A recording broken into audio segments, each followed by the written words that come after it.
Hey, what's up, Scott Walker, brother, Blackmagic Resolve Films, and today it is August 9th, 2024, on planet Earth this time. And yeah, it's another fantastic and wonderful Friday.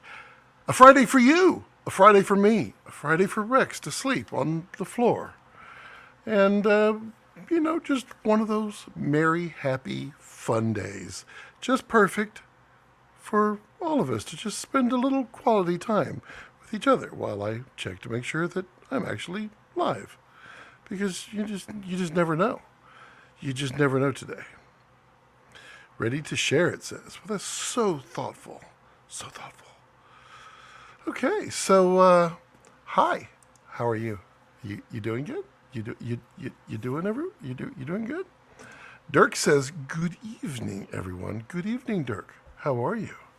And King is out there, ready for the demystification, the demystifying world of cinematography. I mean, technically mist is fog, and fog is atmosphere. And atmosphere gives dimension to a room, and that is cinematography. Boom, psh, we're out of here. That's it. That's our whole show. Thank you very much.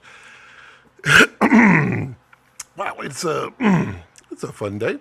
Today just kind of flew by. I been writing a feature and spending some time getting that going. Just started writing late last night and got the idea flushed out, and now just going through the flow, and it's flowing for a change. It's nice when you're on a project and you're like, I like that. That's going to work out just fine. And you start writing and right away. I think I've got 10 pages written already, and I'll probably write another 10 this evening. It will be about, I think I'm aiming for like an hour 20 to an hour and a half, somewhere around there. And I'm not going to say what genre it is, and I'm not going to say what it is. It will feel a little familiar to some of y'all. It'll be interesting. But I hope to get this written, flushed out, proofread, bounced off a few people, and then shot. Not too terribly far out. It will be released this year. Editing and the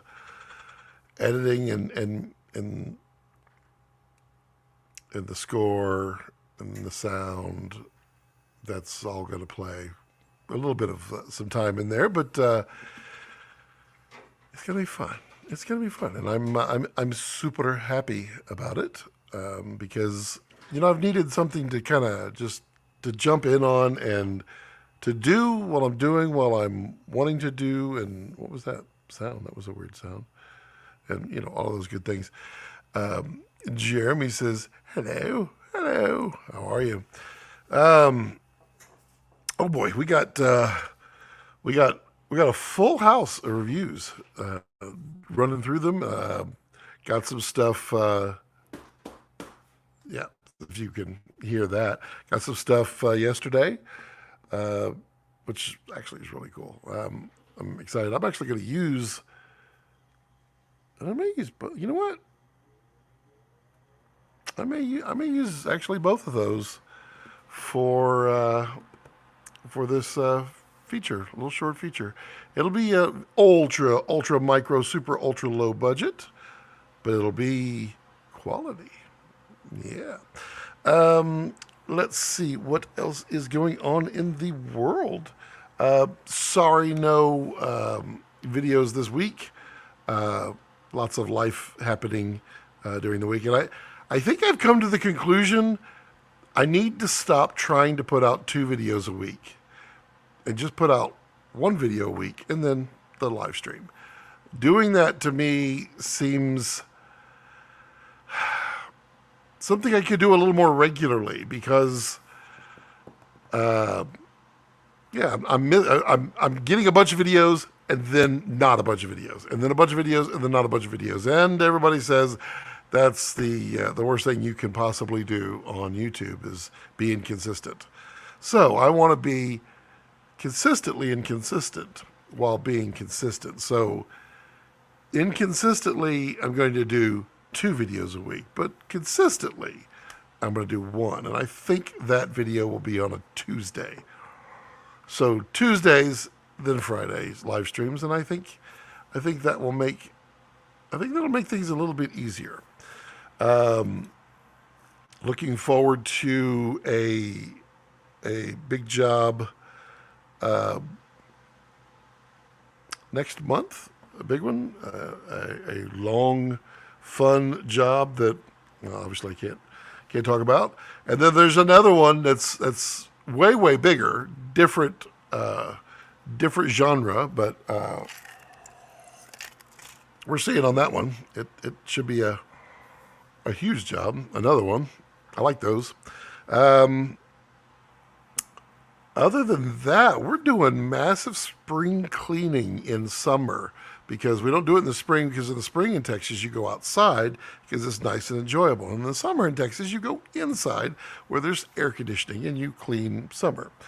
So we've been just going through. I mean, this place is a pigsty, but it's because that place through the window there and to the other room is not a pigsty anymore. I used to have all of my props and stands and racks of wardrobe and all that in there, and we've condensed that down quite a bit on purpose for lots of reasons, but mostly to get more space so we can have more fun. What are you all up to? What is bringing you joy these days?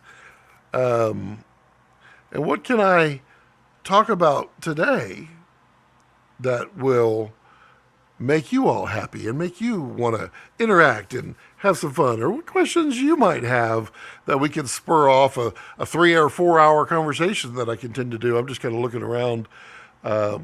Is literally I look around after the show and I'm like, I was supposed to talk about that. I was supposed to talk about that. I didn't talk about that. And that's, making notes. Yeah, that's overrated. We don't need to do that.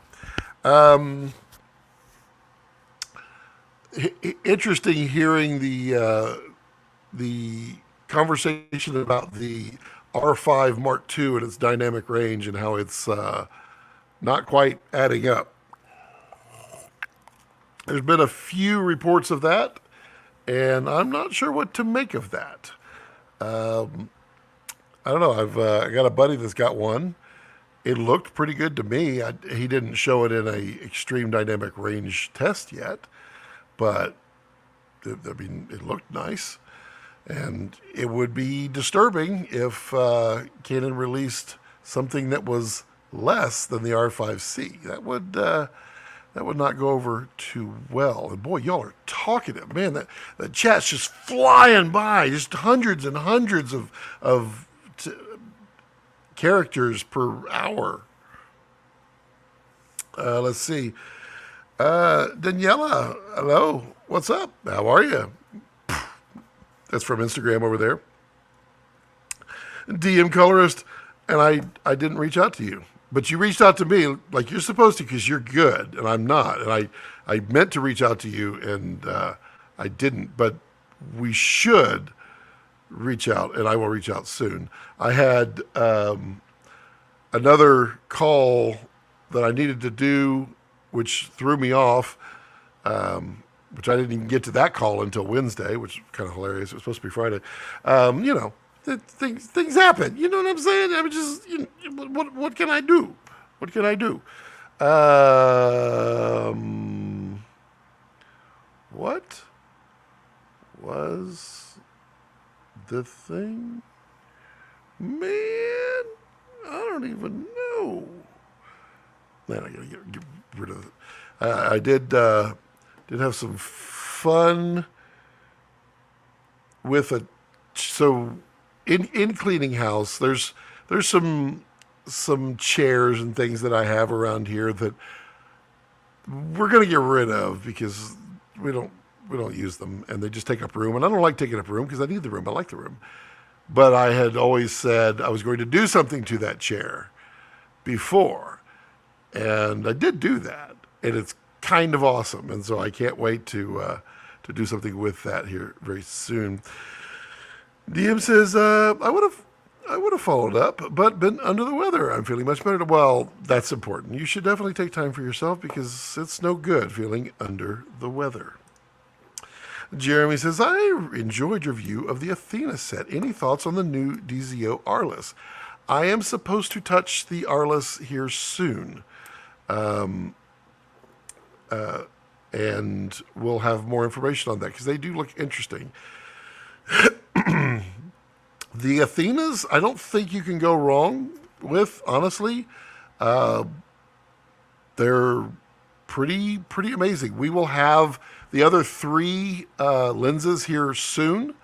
And I mentioned it last week. We're putting together a discount on the Athenas, a deep discount, a discount so good it's like no one's ever done it before. You know, I can't even do Trump. A really good discount on Athenas. So if you're in that market, do hit me up and let me know, and I will. I need to make sure there's enough there to make it worth their while for them to do it. And so yeah, hit me up if you are interested. It's deep. It's a deep discount. I think things happen. Oh my. Ooh, I want to follow it on the map. Oh, well, that was awesome. I love DHL. DHL is awesome. It's like you're getting a delivery today, and they're like, I don't know about that. It says today, but oops, you weren't there. I'm here. DM says, got to use the Athenas and Arliss. Was told what we filmed was the first time they saw footage from Arliss. Interesting. Arliss are excellent for the price. Athenas have more clinical, clean look to them. DZO has been known for an artistic look, but the Arliss are natural, clean looking with a slight fall off on the edges. Interesting. And I don't disagree at all with the Athenas. I think they're not quite Sigma clinical, but they are a fairly clinical lens. But to me, as I've stated before, making a sharp lens is important. If you can make a sharp lens, you can make a lens with character. If you can make a lens with character, you can't necessarily make a sharp lens. And then you could do things like vistas, Taquina vistas, where you can make a sharp lens with character. Ooh, it's a love. Oh wow, our courier's just 7 stops away. And I know that Nisi is working on some very fast new lenses too. Those are interesting. There's just kind of like a rumor out there that I've never seen. Don't know anything about those. We are continuing work on the Nikon Z8. It is still doing some pretty cool things around here. Let's see, what else is there? I'm testing 2 sets of lenses right now. We have some lights. We have some adapters. We have multiple adapters, actually. We have we have some atmosphere. We have some we have some cool bags to check out soon. I've already checked them out. They're actually kind of amazing. Those are coming up. Yeah, that's that. Have you dived into reading MTF charts to judge lenses? No, not that Not well. I mean, I do have no, not that deep. It's the best way to judge a lens is projecting through them. Is really the best way. That is that is not cheap, but it will tell you everything there is to know about a lens and its capabilities. Because if you can project light through, you can receive light through.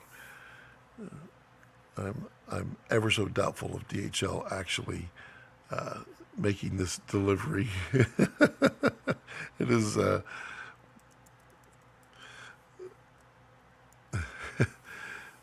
It will be interesting.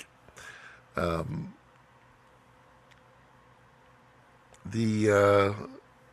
no, you're not. You're not that. No, you're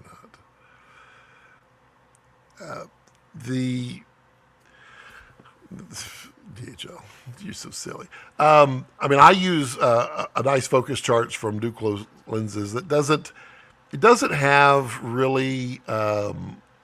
It has resolution measurements on it, but they're not like what I would consider certified measurements. But they're excellent for determining, sharpness and sharpness out to the edges, because he has the concentric circles on there as well. And I've been doing those on all of the tests since I guess December, all the lens tests. But there's, I mean, what I'd really like is a projector, but that I do not believe that is going to be in the cards.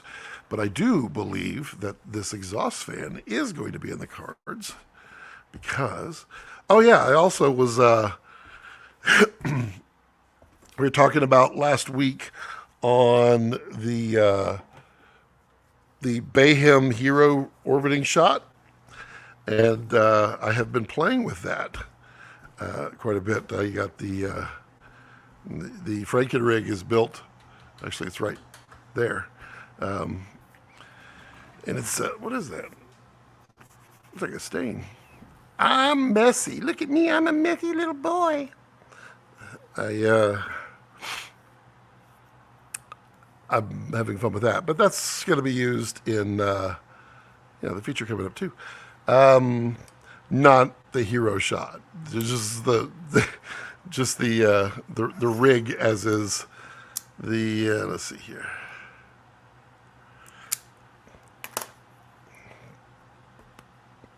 This is a tight one. Why is that? What kind of roller did this one? Ooh, right at the end too. Loosen up, loosen up.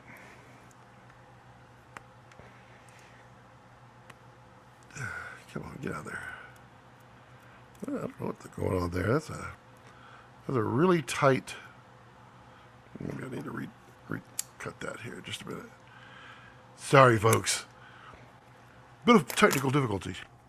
My prop is not working right. Ooh, atmosphere. Yes, I love atmosphere, and portable atmosphere is really good. Although I do like this one is also really good too. No, not that one. That was bad. This one, been kind of impressed with this. Y'all have one of those. They're really cheap on Amazon. It's the Black Flag Insect Fogger. Runs on propane and fog juice. And it is rather awesome. You just plug your little 1 pound propane canister in and light it, and it heats up the coil super hot, and then you just squeeze the trigger and it squirts the bug juice. But in this case, it'd be fog juice. Don't use the bug juice, and don't use one that you've used bug juice in. That would be bad. Be really bad. You won't have any bugs on set, but you may not make it, and we want you to around.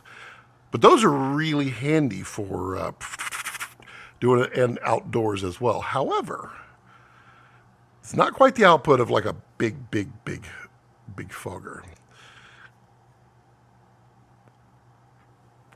Henry Cavill gotten really sick from his cigar. What could have done to lessen it? So, if he got sick from that, it would be nicotine poisoning. But if you're saying, well, I don't know the report. If you know the report, was he sick for days or was he ill that afternoon? If he was ill that afternoon, that's easy. That is just nicotine. When you do one of these props, you're not inhaling it. If you inhale it, you just don't do that. That's dumb. It's truly dumb. But these have an incredible amount of nicotine in them, compared to, say, like the little tiny, the little props that are useless. But these, it absorbs through your cheek. And what can happen is you can get a really strong one and you can get too much and it will make you very, very nauseous. We call it turning green, and I have definitely been turned green many times before. However, there is an interesting trick that works on everybody on the planet except for me. Don't know why. I wish it did. But it's really simple and it works. If you happen to get green by one of these, you take a heaping teaspoon of sugar. I'm not kidding either. A heaping teaspoon of sugar, put it under your tongue, just under your tongue, and set your tongue down on it. Don't swallow. Don't try to spit. Don't try to, you're going to salivate because that's life. But try to hold it under your tongue as best as possible. Within 5 minutes, you're normal. It's the weirdest thing. It flat out will not work on me, but most things don't work on me. It's kind of sad because sometimes I have a headache and that stuff would really be helpful. Love the black flag setup. I used baby oil through it and it worked great. I wonder about baby oil. Baby oil would probably do really well. It's just mineral oil. And mineral oil is basically, I wonder what the output would be like with baby oil. I have not considered that. Good point.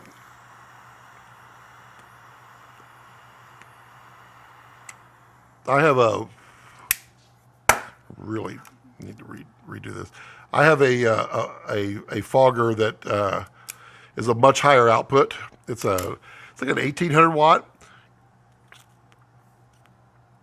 and that one dwarfs that one. That one looks kind of silly compared to the big 1800, and I do like that 1800.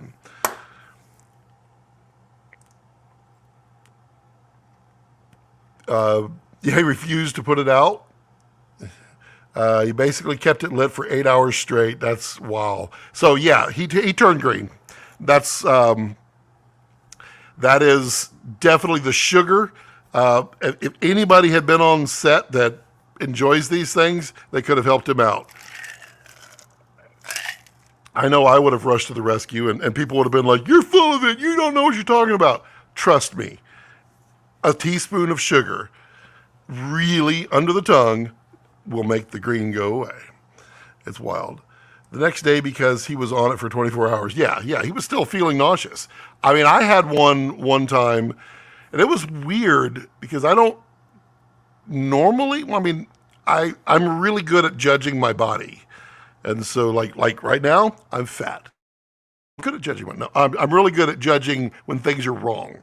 And so if I have one that's too strong, and I do, there's plenty of them that I enjoy that are really strong. And if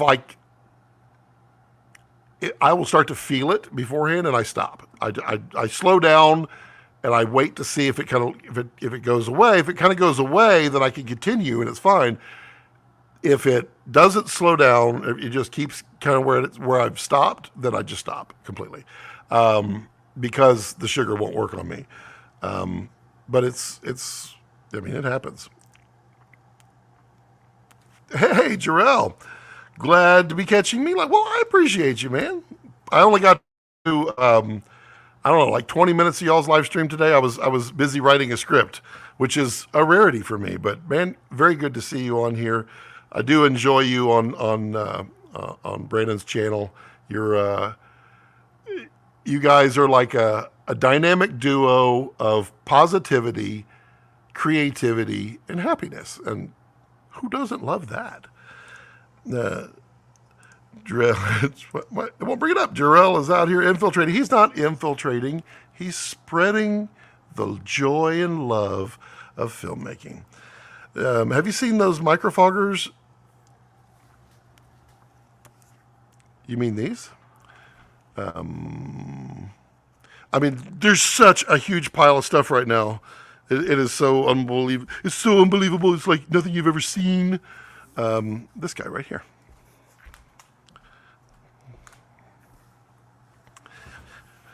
This one. Yes, I have. And it's quite amazing. And this one I had learned how to use because I hadn't learned how to use it last time. And it was quite obvious. It was kind of hilarious. While not being hilarious at the same time. Get out of there. Lock. I got to pull down on the button. There we go. That goes there. This goes here. This goes there. This goes everywhere but here. Let me peel this up. I put this down. Squirt a little bit of this in there. Atmosphere. I mean, usually I'm making my own atmosphere with my my props, but you know, sometimes you need to be part of the team. You know what I'm saying? That goes there. This goes here. This goes super everywhere.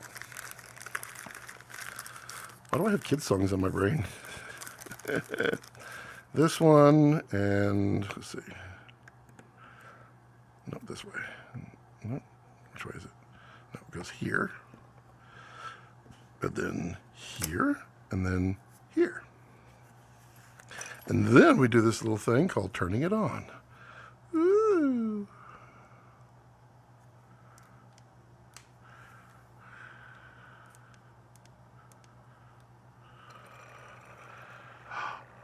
Here it goes. Oh, look at that. Look at that. Look at all these little things. So pretty now. That way I got to turn it on. Oh, I was out of, there we go. Yeah, those. And then you can just set it on the ground. I've got a little bit of airflow going on right now.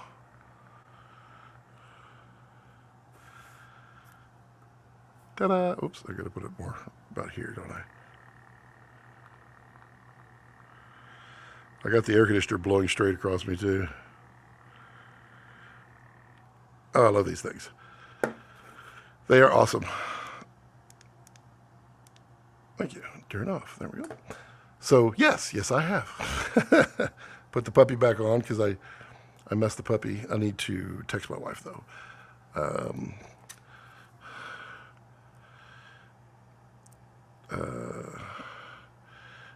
DHL. Well, thanks. Hold on. This is all interactive texting. Coming soon will require signature. I'll try to warn you. Because they won't come back for a frickin' week. Here we go. I've never figured out how to enjoy a prop. Tried once, couldn't get it. The way number one, it has to be a good one, and you need to go someplace that is, I don't know how to describe it. Don't go to a brick and mortar place that just happens to sell props. Go to a place that sells brand name and has a bunch of them. Don't buy from people that have their own house brand or that they make their own. Just don't do it. The reason is you'll never know and be able to judge that prop against another prop. And then you need to let them know that you are new and that you don't know how, and you need to be guided properly. And then make sure you get a hand rolled, not machine rolled, because there's a huge difference. Every machine rolled on the planet tastes and smells and blah, blah, blah, the exact same. and it's not good. But there are, the ones I recommend to people are Romeo and Julietas, just the regular 1875, and get a small one. You don't want a thick one. You don't want a thin one. You don't want a long one. A short one is fine. And then at that point, all you want to do is you want to kiss it. That's all you're doing. You put your tongue up against the roof of your mouth in the back so that nothing can go down. And the way I do it, because I'm so absolutely insanely anal about, that probably just got me demonetized, about smoke going in my lungs, that I actually will inhale before I draw on this. And I use then all of my lungs to blow the smoke away from me so that it's no longer in, I'm not my whole area. Like the Cavill was doing on Deadpool.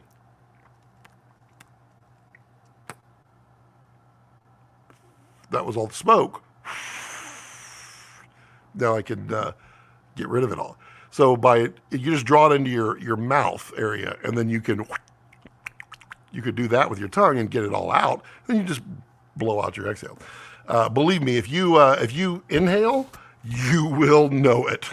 That happened to me one time, and oh my God, no way. Hey. Oh, hey there, Scott. Hope you're well. I'm doing well, Webbles. Good to see you again.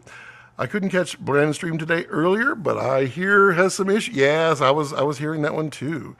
Yeah, that one. I love that little thing. Exactly. DP says it's got some DR loss in photos. Is it just photos, or or is it video as well? Yeah, if it's got video, that's not good. Yeah, I wouldn't judge anything till you see more than DP reviews. Yeah, that's fair. That's fair. I will, here, let me just ask my buddy. Because he has one. And do you notice a DR loss compared to R5 or R5C? He'll tell us. Mr. Grumbo is awesome. Thank you, brother, for the kind words. I may need to pick your brain on the NASA. Yeah. Email me on any of the emails, and then I'll send you my phone number, and we can chat. Because absolutely, yep. Everything feels so foreign when it comes to that part of it. I mean, I gave you all the information at NAB right on the floor within 10 minutes. It's everything you needed to know. You didn't make notes? Come on, people. We'll do Brandon waiting on more video-centric review. Yeah, that's completely fair. Thank you, Scott, for my 101 training. Yeah, I literally, like I said before, I wanted to do a show, and I have the channel on YouTube. I just can't do it anymore because YouTube. So eventually, I'm going to do it on Rumble. I'm just not going to do it. I was going to do it on like Friday nights. It was going to be like an after thing. So I would go from this one and then go to the after one. It was Scott Balcom Finer Cuts is what it was. And I was just going to do that kind of stuff there. But I mean, literally YouTube. I mean, I had this whole thing mapped out. I had finer cuts. I had raw cuts. I had tech cuts. Technically, this channel is Film Cuts, but, my name. So we had all the cuts out there. And then YouTube just, there we go. All right, Feral Syntax. Now, you've only typed one thing. So I'm going to wait to see if you put in 2 more paragraphs, because I know you like to go long on those. Since you're recommending about dealing with smoking, any suggestions, recipe for dealing with hangovers? The only thing I can tell you that works for me is that if I feel like, if I have been drinking heavily, I don't drink like drunk, and I don't get hangovers. I just don't do that anymore. I've learned, like I said, I know like my body, and I'm really good at judging things. So like if I get a buzz off of alcohol, I just kind of float that. I don't try to get a bigger buzz or anything. I just kind of enjoy the small amount of that. So if I have been drinking to the point where the next morning I would likely have a hangover, I will take 2 ibuprofen or 3 if it's a lot. If somebody's like, yeah, the extra drink, 2 or 3 ibuprofen before I go to bed. I will drink at least 1 full cup of water. Or, I mean, ideally, it should be like a Gatorade or anything with electrolytes in it. So salty water, no. It's you could do any squirt drinks that have minerals and that kind of stuff in it. That's all good for you, vitamins and minerals. All that's really good. But what you're trying to do is you need to hydrate, because what's going to happen, you're going to wake up in the middle of the night and you're going to go to the bathroom. Why? Because you're waterlogged. Well, you're waterlogged also with alcohol. When you go to the bathroom, you're getting rid of the water, and you're getting rid of almost all the water in your body, because the alcohol will sit and the water won't. And so you actually will make your formerly potential hangover now a worse hangover, because you're now dehydrated, which is what a hangover is. So drinking that glass of water before bed puts an extra amount of water in your system, so that when you go to the bathroom that first time, and maybe the second time, you won't get rid of all your water. You'll have water going back into your system, hopefully electrolytes. And then when you wake up, eat some protein, anything with protein, not starch, not carbs. So eggs and bacon, or eggs and sausage, anything with protein. Beans would work if you're vegan, anything like that. And drink any kind of electrolytes. That is the best way that I know to deal with them. Usually, if I drink the water and I take two ibuprofen or 3 ibuprofen, I am not going to have any kind of a headache. But it's really staying hydrated through alcohol, which is dehydrating you. Scotty V. I quit smoking the small props after many years. A friend talked me into a bigger prop right back. I inhaled as well. Rough. Although I was able to quit again. Yeah, it's right back. Yeah, if you and people who smoke those little props, they are the worst at converting to big props, because it's natural for them to do that. And it will, don't do that. Let's see here. I need to check here. 2 stops away. Okay, getting closer.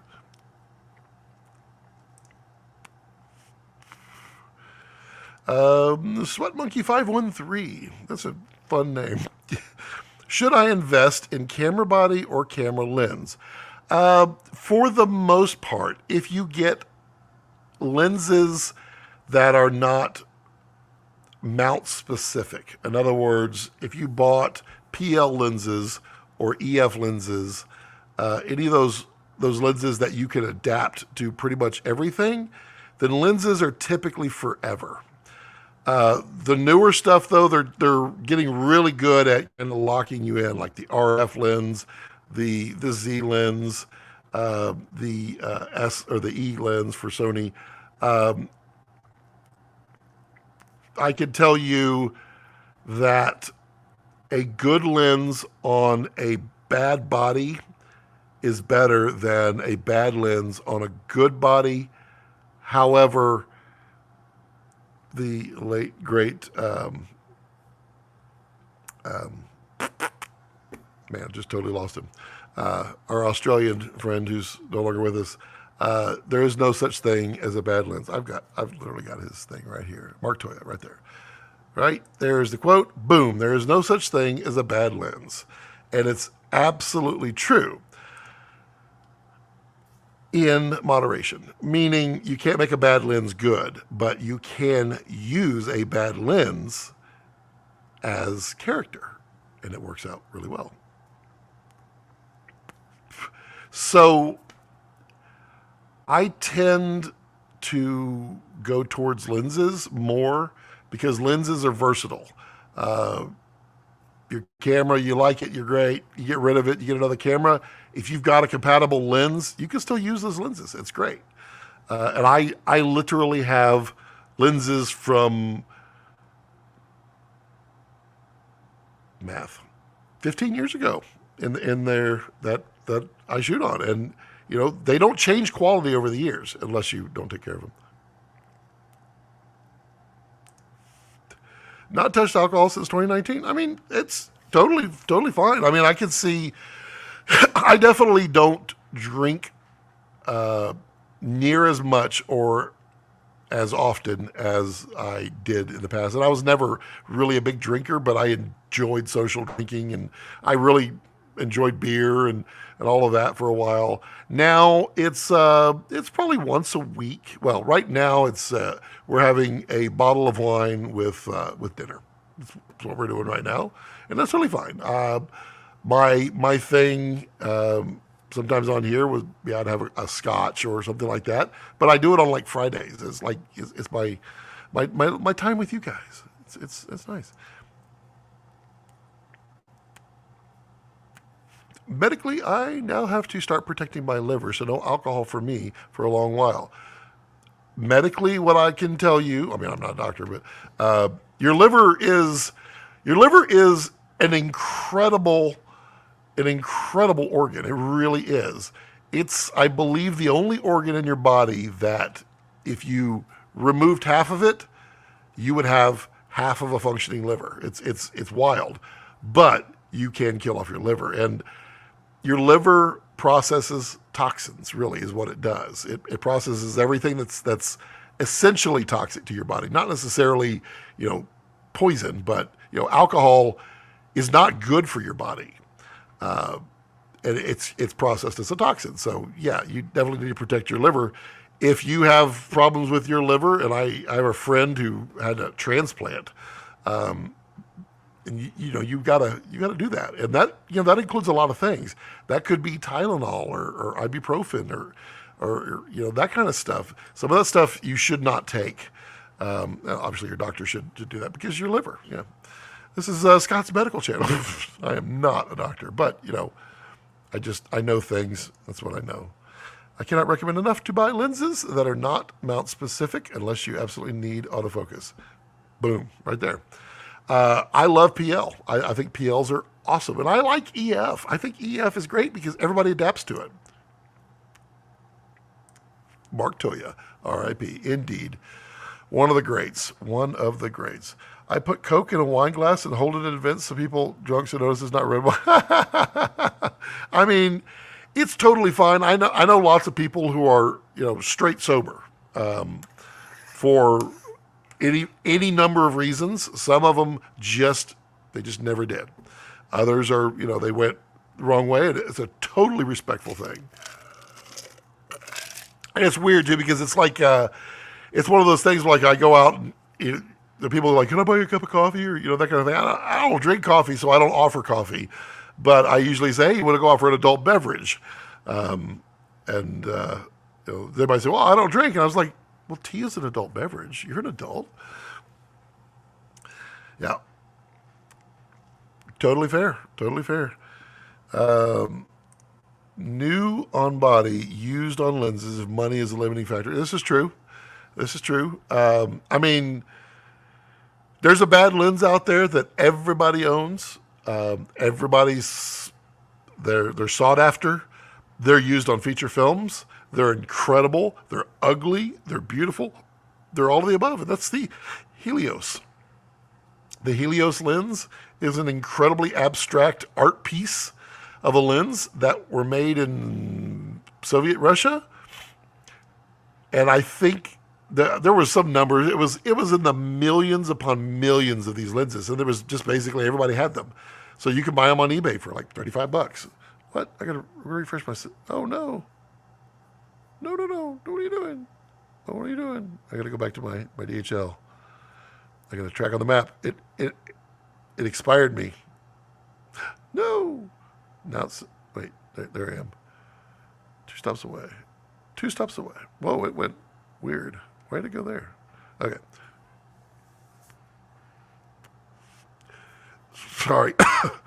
There's a really good review coming, and I want to make sure that that it gets signed for, even if I have to sign for it myself. By golly. 2 stops away. Okay. Bill says, I was the designated driver at my bachelor party. That's right. You're also one of those that do not drink alcoholic beverages, and I believe I used that same line on you. But I know what your vice is. I know what your vice is. Orange. I'm actually trying to figure out if I should finish my Red Pro Prime set or get something like the Mamiyas or Arliss or something. I know most people don't like the Red Pro Primes, but I have a liking to it. They were interesting. I think the biggest negative with them per se was they started building sensors a little bit larger and they didn't cover them. But other than that, they're really good lenses, and they're made by a name brand. Indeed.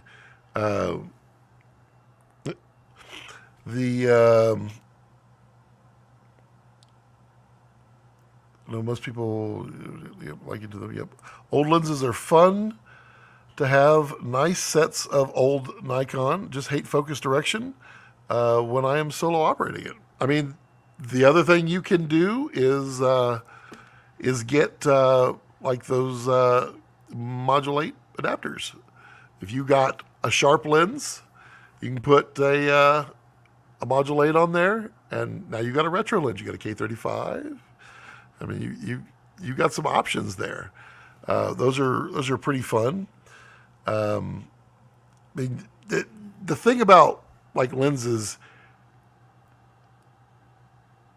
like the Sigmas, I love Sigma lenses. They're super, super sharp, and they're very, very clinical. And I mean, I literally can't get rid of my 18 to 35, my 50 to 100. I just can't. Emotionally, I can't, because I love them, because I know what I can do with them. I know I can stick, I don't know, like we did on here. We put modulate on here and showed what you could do with those, because you could take a super clinical lens and turn it into a super fun lens. You can put filtration in front of it and do all kinds of fun stuff with it, and it's awesome. Lenses are art. Cameras are not so much art. And I guess where was it? What was the comment? It was Sweat Monkey. Really go back and look at 10 things to consider before a camera. I did a video on that about 2 years ago, and it was 10 things that are far more important before buying a body of a camera, and lenses are in there. Because it's surprising what things are far more important. Audio, story, production value, so having set pieces, set design, music, lenses, all of these things, sound effects, story. I mean, it's just, I think I said story twice, but I like story. Thanks for the advice. Right now I have an FX30, and I was thinking about getting a red Komodo. What advice would you give? Get the KX or stick with the FX30 and get great glass like the Cooke SP3s. Okay, so FX30, I did a review on that one. I like that. That is by far the best bang for the buck camera on the market, in my opinion, new. Because it's a very capable camera. It is a Super 35. What I would... I wouldn't recommend, honestly, getting Cooke SP3s for an FX30. The reason being is you would be lens poor. I love the Cooke SP3s. A lot of people are like, oh, they have too much chromatic aberration. I'm like, No, they only do when you crank them wide open and give them the funk. I love giving them the funk. That's that's why you do it. You would be spending 20 times the amount of your FX30, 15 times, for your lenses. And they'd be awesome. However, buying those, they only come in RF and F, or E, and maybe Z at some point. That's locking you in there. So now you can only run them on an E mount, or a Sony, or you can adapt those to the Nikons, the Z mount, because there's 2 millimeters of gap distance between the E and the Z, and there already is a dummy Z to E mount. What I would consider doing would get the Komodo X or stick with the FX30 and get great glass. I think, honestly, Sweat. I want to call you Sweat rather than Monkey. How about 513? I think I would probably go middle ground on both of those. Komodo is great. Don't get me wrong. That's a Komodo right there.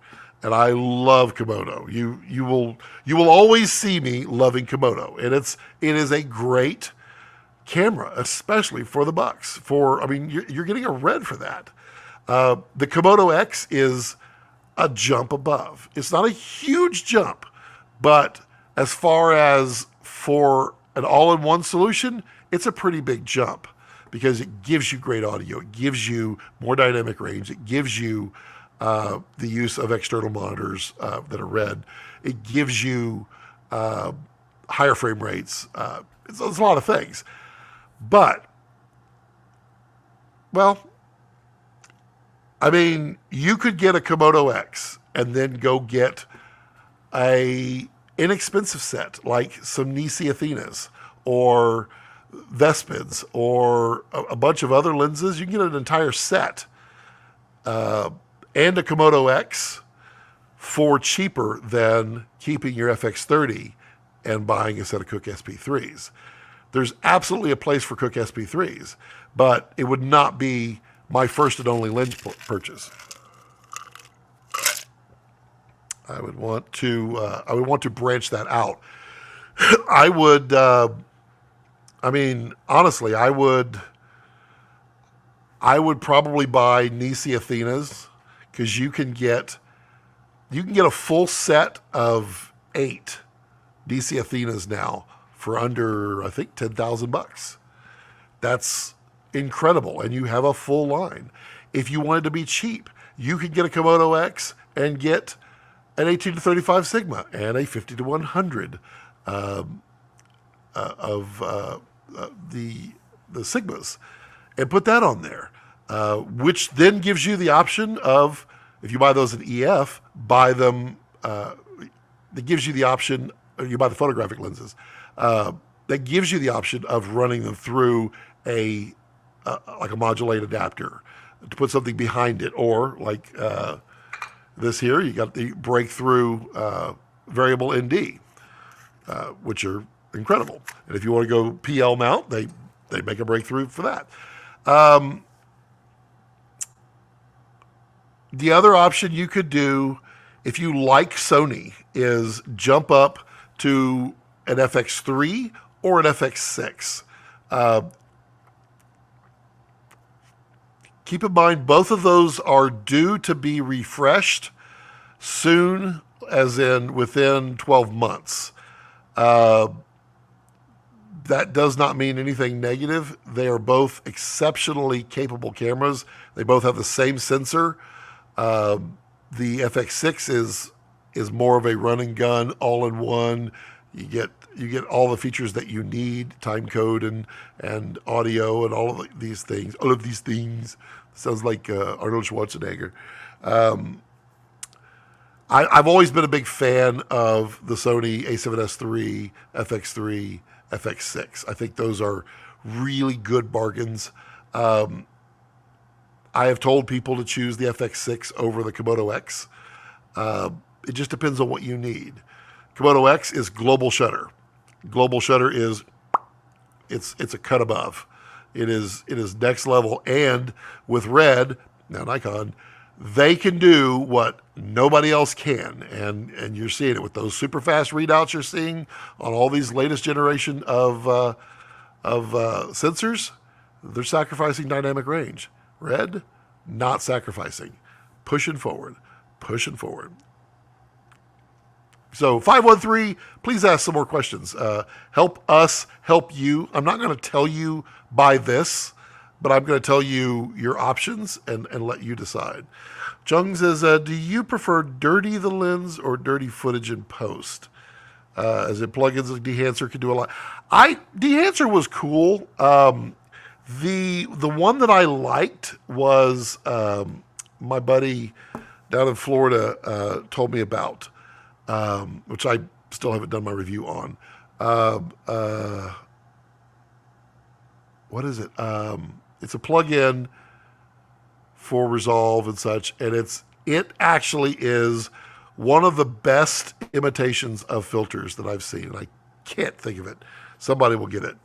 But that being said, I have a plethora of filters because I like to bake it in. If I know what I want, I bake it in. If I'm unsure of what I want, then I leave myself some options. Where the barrel was bent and too stiff to focus with. Wow, that's not good. Well, I mean,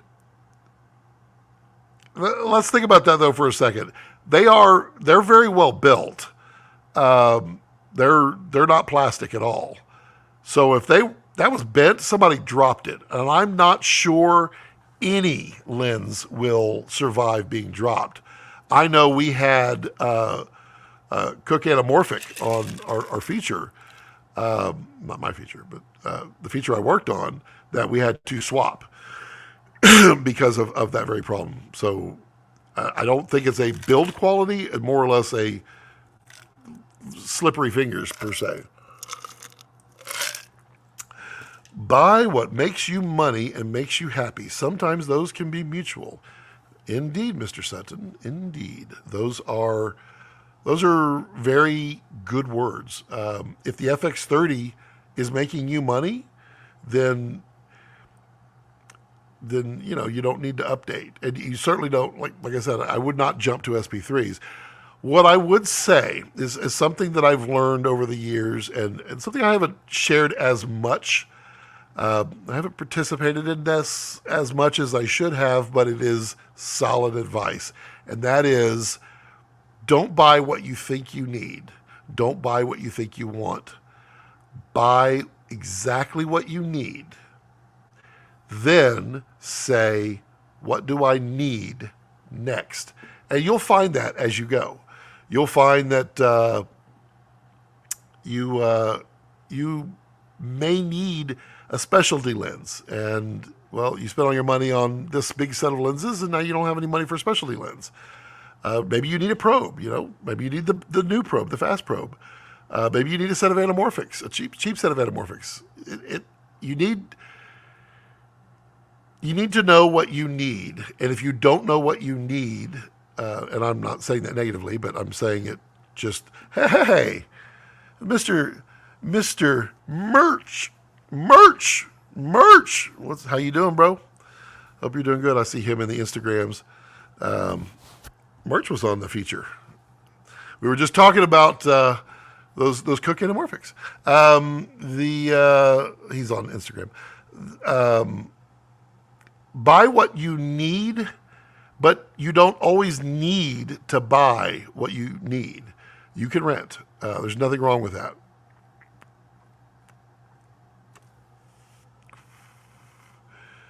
Oh no, plugins. No, don't be like that. Plugins are okay. They're okay. They're getting better.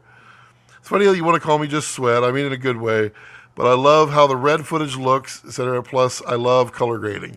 All good things. All all good things. There's no nothing bad with that. And I firmly, I mean, the Komodo X it's just a year old. It really is. The Komodo is now 4 years old. It's still a solid performing camera. Solid. I really try to put a lot of dynamic range in these shots, and you can see the dynamic range. You can see the black here. You can see all the detail in the mini blinds right there. Well, I hope you can. You may not be able to see it coming through massive amounts of compression, but I mean, I see it. I'm looking at the monitor right here, the vanity monitor, and I can see it all. It's amazing, and that's just a Komodo. Komodo X has about a stop more. And I would ask you, what do you color grade in, and what do you edit in? Because that does limit some of your options. I'll say that FX30 shooting in 422 10-bit, it makes a beautiful image in H.265. It's awesome. Felipe, nice to see you again. Hello. I worked with a DP on a national spot who used to keep his Leica R lenses without caps. Oh, he stored them loosely in a fanny pack. The images looked awesome. Yeah, but that's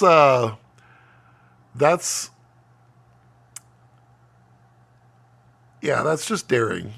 And there are definitely people like that. I swear, if you could have seen like Jared Land's cart in his office, I looked at it and I was like, oh, no. But he uses them as tools. He keeps them as tools. And there's a lot of people that do that. They just keep them as tools.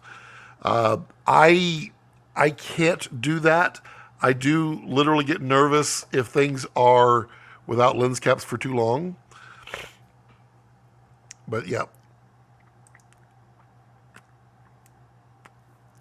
Finish writing a short film, and it's about 40 minutes. Should I try and search for more things to add? Well, I mean, you just said it's a short film. Oh, hold on. I think you're going to make it a feature instead. It's a great question. And the question I have for you, is there anything pertinent to your story that is missing? Is there a hole in understanding your story? Is there anything missing from your characters to help you understand your characters' journeys? Why is this not refreshing?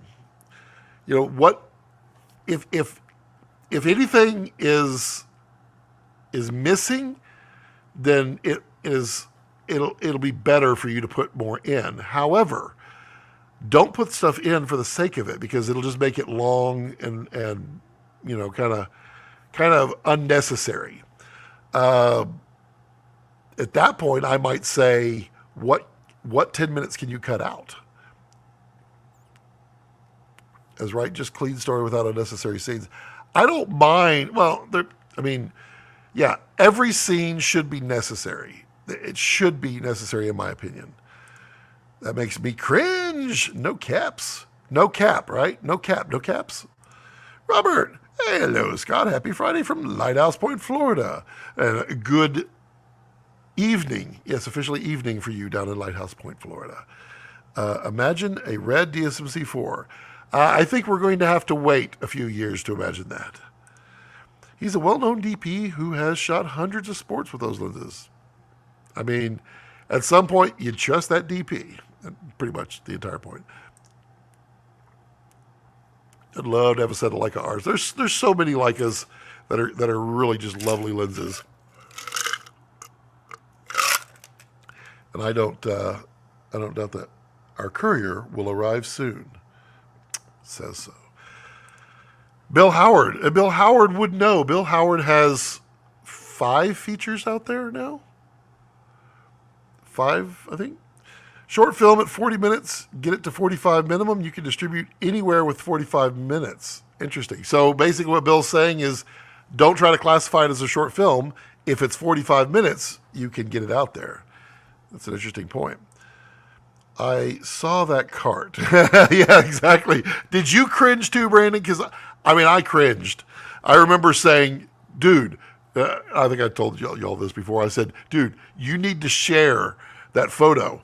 Don't put any reference or anything. Just share the photo. And he's like, no, there's stuff on there that can't be seen. I'm like, what?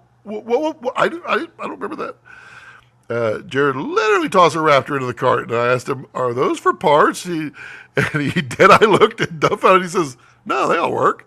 Well, there was one that didn't work. that one was awesome. That one was awesome. Spots, not spots. Sports. Got it. Copy. Either same thing. Trust those DPs.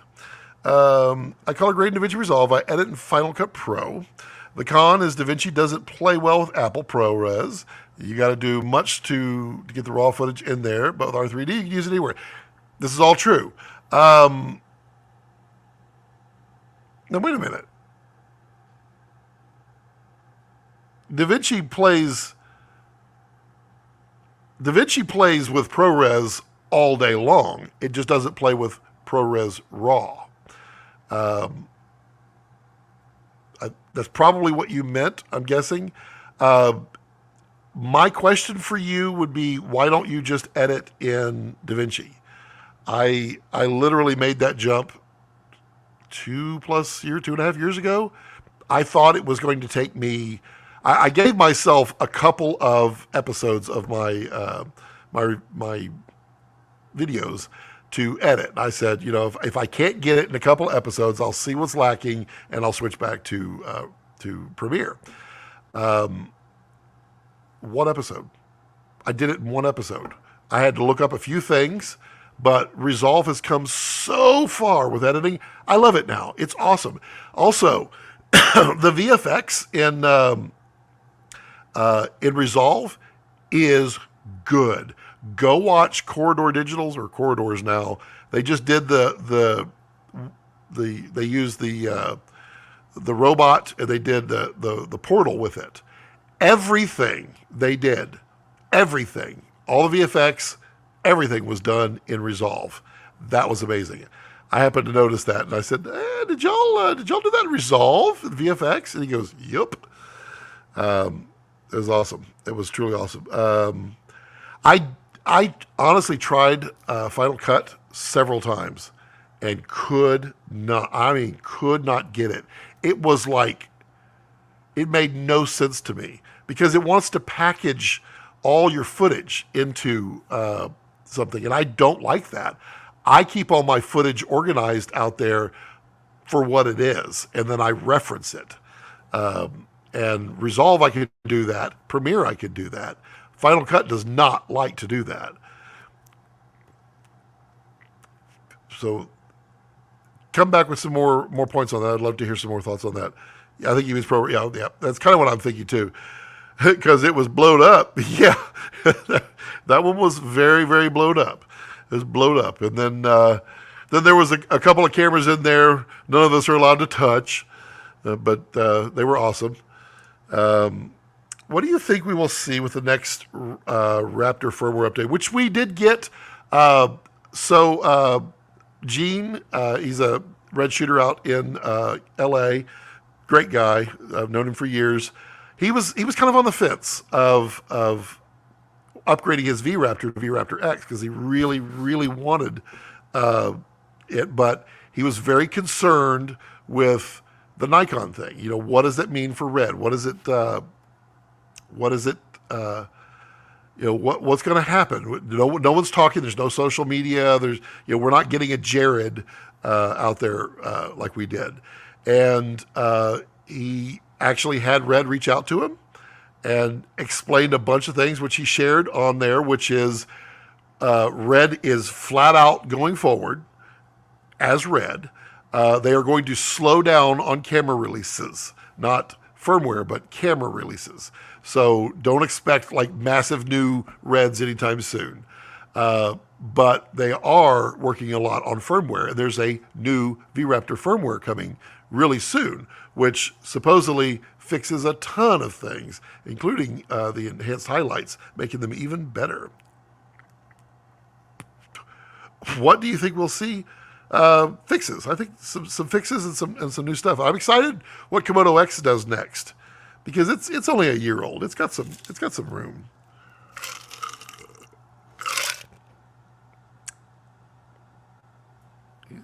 DHL so close. The funny thing is that all these like tracking maps where you can see the courier and where they're at, they work right up until you get within a few miles of my house, and then they no longer have signal, so I don't get updates. It's like, Chung says, seen DJI doing big 4D campaign at the moment, but feeling like more forced paid promo videos than compared to Creator Rig, which was more of general interest. The 4D is one of those that seems to be growing on me more and more as a serious camera, because they have been using it more and more out there, and it's been doing a lot of things. I really think DJI is best served with coming out with a new 4D, the 42, boom, 4D2, that'd be pretty funny, 42, and making it modular, where you could take everything on and off, take the sensor and put it on, say, an Inspire 3, that kind of stuff. I think if I could just, yes, I know, I'm following it on the map. I'm literally watching it. I think that would be their best play. And, the 4D could use an update. It is fresh. It's still nice. It's 8K. It's not old. I just think if they came out with a new modular body, I think they would really capture a lot. Hello, Cognition. My drink is drying up. Robert says, Resolve is the only thing out there that I can properly color our underwater footage from the Red with. I feel that. I, for sure, completely agree with that statement. I could grade in Premiere. I used speed grade before that. When I was playing with Final Cut, I could grade with it, but it never looked great. It was never great. Resolve is a frickin' colorist dream. And it happens to also now be a really good editor. And it's free. And if you want some more options on it, which there's a few that you want, you buy the $299 license for life. I still have my license that I bought from 2015. It's awesome. Cognition says, totally solved the ghosting issue in the next. Yes. And from what I had been told, they knew. They knew what it was, but they hadn't finished it yet. And so that is going to be on that. Dropping new OG and Komodo X stuff in 2 weeks or less. That's awesome. That's awesome. So OG will probably be, my guess, some bug fixes and maybe some new, probably some new CF Express cards or CFast cards. Also, the beta version of 19 supposedly can handle enhanced highlights now. Interesting. I'm having a problem with my 19 beta in that if I undo too many times, it will crash on me. Now, the good thing about Resolve crashes, it says you need to save all your work, and then it crashes for you. So they figured out something that allows that to happen, which is good, but it doesn't save it into your repository. You have to save the whole thing externally. The 4D is a good match to the Ready Rig or Easy Rig.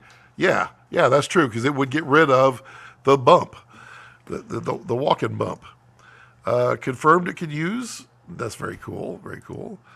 Cognition Sutton, love your stuff. Once my finances get back to sane mode, I'm all in. Yeah, Cognition, you can't go wrong with Mutiny stuff. It's literally on every single one of my cameras. It says it's close, but they could be in the dead zone. Let me click again here. On-demand delivery. It's so on-demand. It's very demanding. But it's going to require signature. And they are real close. They're on the straight go.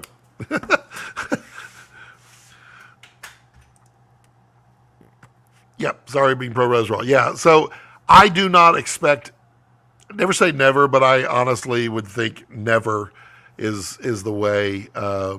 They're all trying to get you into their ecosystems. I think Resolve, Apple's not. Yeah, they're fighting. They're fighting because they both want to be the raw format out there. It's a tough one, but I don't see that one changing. Deem Colorist says, I bought Resolve back when it was $1,000 a dongle. Wow, free blew my mind when that happened. Wasn't scorned. Yep. I thought it was too good to be free. It is by far the best. I want to phrase this properly because I don't want it to come off in any way negative about anything else. To me, it is the best respect given to a company. That what Resolve has done, or what Blackmagic has done with Resolve, gives me tremendous respect. Oh, good. Okay, tremendous respect for them as a company, because there's fine. Because that is something that they have not given up. They've gone wholehearted into it. They keep making it not just better, but leaps and bounds better. And he's really committed. He's really committed to not being a software as a service. I spoke to him at NAB about it. I need to reach back out. I need to reach out. Oh, I need to get that. Yeah.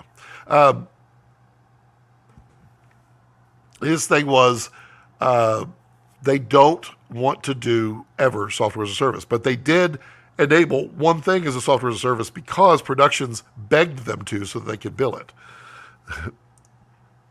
The new Beta 6 just came out this week. Yeah, I have an updated.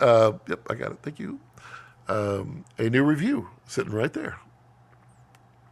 From Other Worlds. Premiere's color is a toy compared to Resolve. Yes. I did, if you go back and look at, I did the short film, A Dance for the Heavens, and it was just the VLA in New Mexico, where I was using I just using time lapse that I had done on the big VLA. I edited all that in Premiere, and I tried to color it in Premiere, and I could not get my skies to look beautiful, no matter what I did. And these were gorgeous skies; they really, really were in Premiere. And most of the time when I was in Premiere, I was like, it's good enough. I don't need hyper realistic color on this review or something like that. But VLA, I really wanted that to look. So I dumped it and put it into to Resolve, and the difference was truly phenomenal. It's a powerhouse.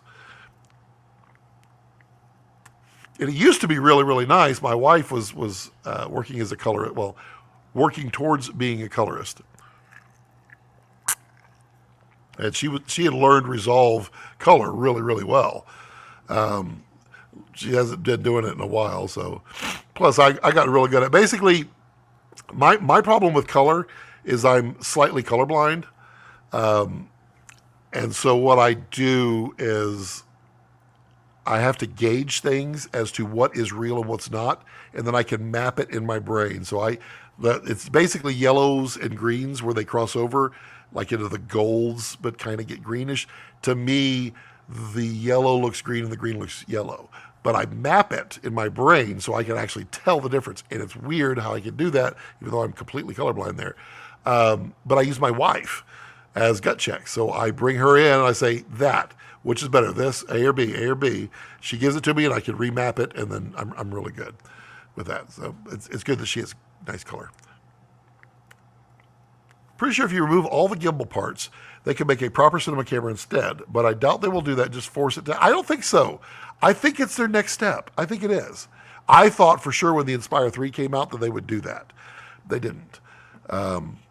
They would make a proper cinema camera, and they want to. They definitely want to. They have a license for compressed RAW internal. They can do it. I played with Lumetri when it was added to Premiere. It wasn't that bad. It was a separate program. Speed grade before that. Once it was integrated, it was a joke. I never could get skies to be beautiful and blue. It was such a pain in the butt for me. I don't know what it was. I love how Jared, the CEO of Red, he's not the CEO anymore. Well, he was never CEO. He was always president. He is just an advisor now. Nikon owns Red, and Red is now, Keiji Oishi is now the CEO of Red. Getting involved in the community, but as a Sony shooter, we got a bag for features. Red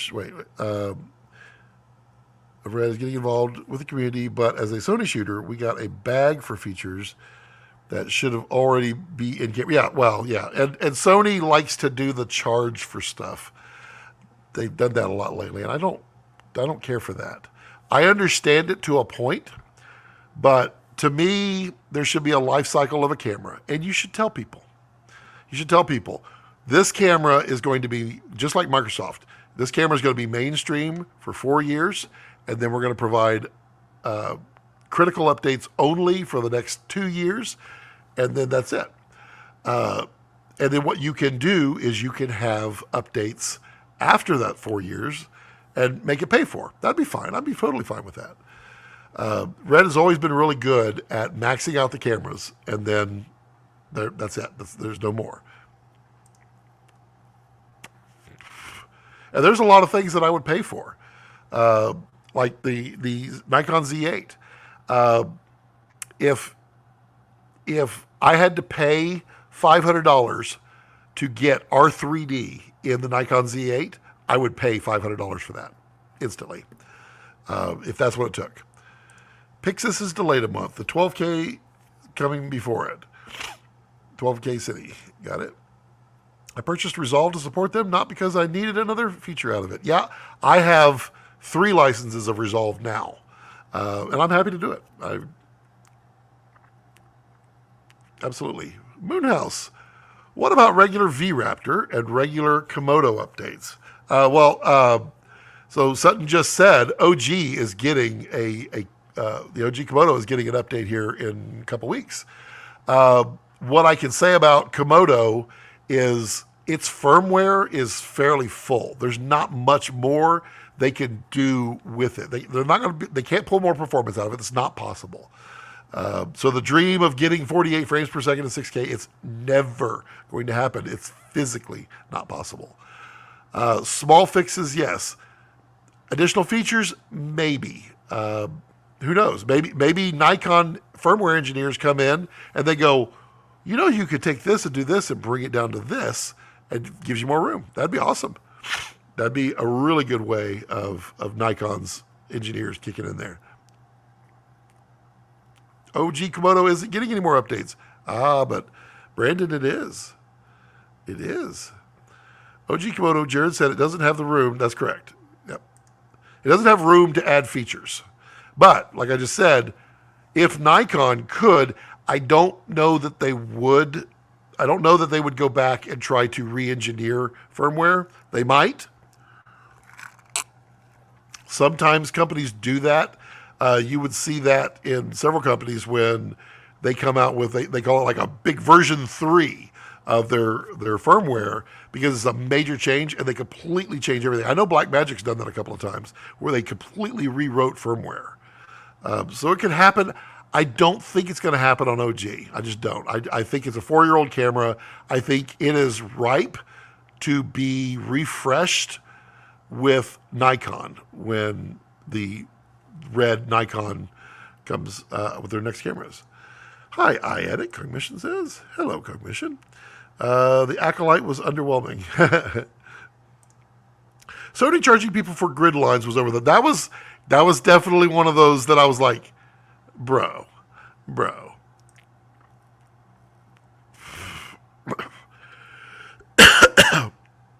Yes. Yeah, Chuck is right. At Premiere, they kept buying stuff to put in there. And, honestly, I got so tired of Adobe's lack of refinement. They add stuff, but honestly, they've spent a lot of time just making stuff more cloud friendly, which they happen to also sell. That's, not great. Blackmagic, they're doing it right. They're adding cloud features that you can use, but they're not building it so that you have to. Those paid firmware often come from conflict between the suits and the engineers. Suits often don't see the big picture. A lot of it comes, Tyler, from cost. If, for instance, they say, I was going a different way in what you were saying, but I think what you're saying is actually valid for what you're meaning, specifically like the grid lines and such. Yes, that was suits and engineers. That was engineers saying this is what they're begging for, and the suits say, fine, charge them for it. We're going to make you pay for the time. That I can see. Why do you think Resolve is still free? It must cost a fortune to keep this updated. Where do they make the money when it's free? Brand building, ecosystem. So DaVinci has been, and has been since they got Resolve, building an ecosystem around it. So, for instance, the new cameras are all just using Blackmagic compression. They're not even giving you H.265 anymore. They're not giving you ProRes. It's just the Blackmagic RAW. In the new cameras, the Cine cameras, this is really wild, and this is something he shared, and he didn't share it in a way that I couldn't share it. So I shared it once before, and I'll share it again. The caveat or tangent here for a second. Everybody used to make fun of Red for using proprietary media, and especially the Blackmagic people made fun of Red. Oh, you have to buy expensive media. And then Blackmagic Cine cameras, the new ones, the 12K and the 17K, require specialized media now. But the reason is, and it's why I don't have a problem with it. It's the same reason that Red had to do it initially. And that is what Blackmagic is doing, well, not yet, but soon. Well, soon they're going to get the cameras out. Then the next level of that in those Cine cameras, the power that they have in those, the media, which are basically NVMEs in a RAID, is what they are in there. There's 3 NVMEs in a RAID, RAID 0. They are not, it could do 4, but they couldn't do it with a heat, if I remember correctly. But the speed is in there so that they could do multiple things. Number one, all the things that they advertised, whereby you can write RAW, you can write proxies, you can upload proxies to the cloud while you're shooting from camera. But the next level is you will now have your colorist is going to be able to remotely enter the camera with Resolve and color grade and apply grades to the clips before they go out to the cloud for the editors. So you now have a next level of live color grading happening in camera. That's ecosystem. They built their little NAS boxes that you can store on that work with the cloud, work with everything Blackmagic. Blackmagic has done, it's like the ATEMs, and then they build their cameras to interact with the ATEM software. They sell a whole bunch of hardware, a ton of hardware. They've taken a $5 million television studio and put it in a $10,000 box. That's what they've done. That's an ecosystem.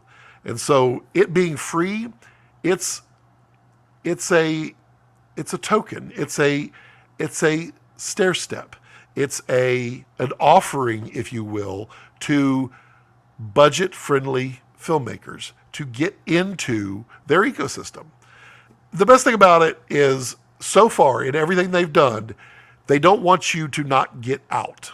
So Resolve does everything. And as far as I can tell from everything they've said, they want it to be that way because they want it to be used for everything that it can be. But if you're in Resolve and say you're editing a multicam shoot that you've been shooting on with an ATEM, why not offer better versions in an ecosystem that everybody is like, oh, my life would be easier if I bought an ATEM and I bought a couple of playout devices and I bought a couple of streaming devices and I have Resolve and I can do it all through the cloud and my editors can use it. Everything can happen. It's worth the $250 for that. To me, it's free and it's ever so slightly limited. The things that go in the pro version or the studio version, they're well worth $250. And it's awesome that they keep doing it. So it's awesome. Jim Obart, got to get to YouTube. Okay. Hoy says, hi, Scott. Hello, Hoy. Yeah, so that's kind of what I feel like that is. For the end user specifically, yeah.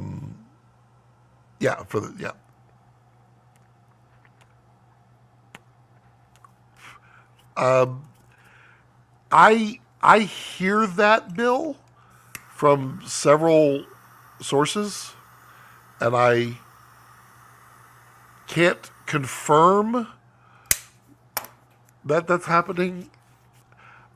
I believe it's happening, and I truly hope it's happening because the Z8 and the Z9 would be formidable for the money. Yes, yeah, they definitely compete. That's why they're at a crossroads. They both want to be. Now, Apple doesn't honestly care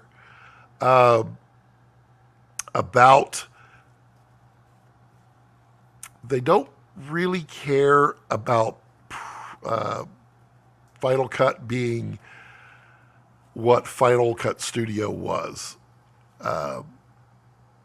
Final Cut Pro was a mainstream everything application, and Final Cut Pro X is not. It is a ecosystem, but it's a confined ecosystem. What Apple really, really wants more than anything is for you to forget your Sony, your Red, just shoot with your iPhone. It all goes into the cloud. You edit in the cloud. Everything's in the cloud. Because guess what? Apple has this thing called a cloud, and they are an iCloud. Also, there is no such thing as a cloud. It's just other people's computers. But yeah, Apple will get to a point where they will close it off, and they will stop caring about all the others, and it'll just be iPhone stuff. And maybe they come out with a better camera that goes in there. I doubt it. I think they're just going to get an iPhone. But Blackmagic, I don't think so. They have nothing to lose by keeping it open, And they have everything to gain by keeping it open and building the ecosystem. I'm sorry to hear you're colorblind. It's a weird one. I'm only slightly colorblind. When you see those colorblind charts, you can see like the numbers just bop out at you. On it's funny. It shows up as blue-green, but it's not blue-green. It's yellow and green that actually are my problems. I can see the number eventually. I can pick it out, but it takes me a while. It's weird. My brother? No, he's way colorblind. I can see customer user menus or overlays, something like that coming to OG. I hope. That would be awesome if it did. I'm not sure if it can, but I really do hope because that would be nice. Yep, definitely wondering. I got a license. I'm pretty sure if anyone needs it. Dude, you got a license you don't use Resolve? What, bro? Yeah, if you have a license, offer it up. I mean, people will pay money for it. People sell them all the time. It's like people that buy like 3 or 4 Blackmagic cameras. They get a copy of Studio with it. They get 2 other copies. They don't need them. Perhaps the programmers figured something out with the red guys didn't, or they collabed it and saw some fixes. Yeah, and so what comes of that, though, is you've now, if you alter that, you would need to change, or you would need to wall off everything before, which is why I would say it'd be like a major revision, that there would be 0 changes being made to this one. Because what you're doing is you're branching your firmware, which causes twice the work. And they would not want to do that. Well, they've never wanted to do that. They've never done it because of that. So, and I asked, I begged for us, but they wouldn't do it. My gut tells me it would be a small, easy things to get in there that wouldn't make major changes inside that would help OG. But I think OG is firmwared out mostly. Well, I stand corrected. 513, what update is OG Komodo getting? Any news on Komodo X is getting big update? Update is coming, according to Sutton. He's talked to Red a few more times than I have lately, I assure you. Do you think mirrorless cams will ever get close to Monstro's gorgeous? Oh, of course they will. Of course they will. It will absolutely happen. There's a few that aren't far away. The R3 is relatively close. It's not 8K, but it's pretty nice. I'll take as many updates as I can get, as long as it doesn't brick my camera like Sony does when they actually do an update. I feel you. I feel you on that one. With ARRILog available to Panasonic, will this possible be a push for more universal log between all brands? I don't think so. I think that was... My gut tells me that was a way to make Panasonic, I hate to say this, relevant, to put a little more life back into their cameras, because everybody's going full frame now, not because they have to, but because they're just doing it.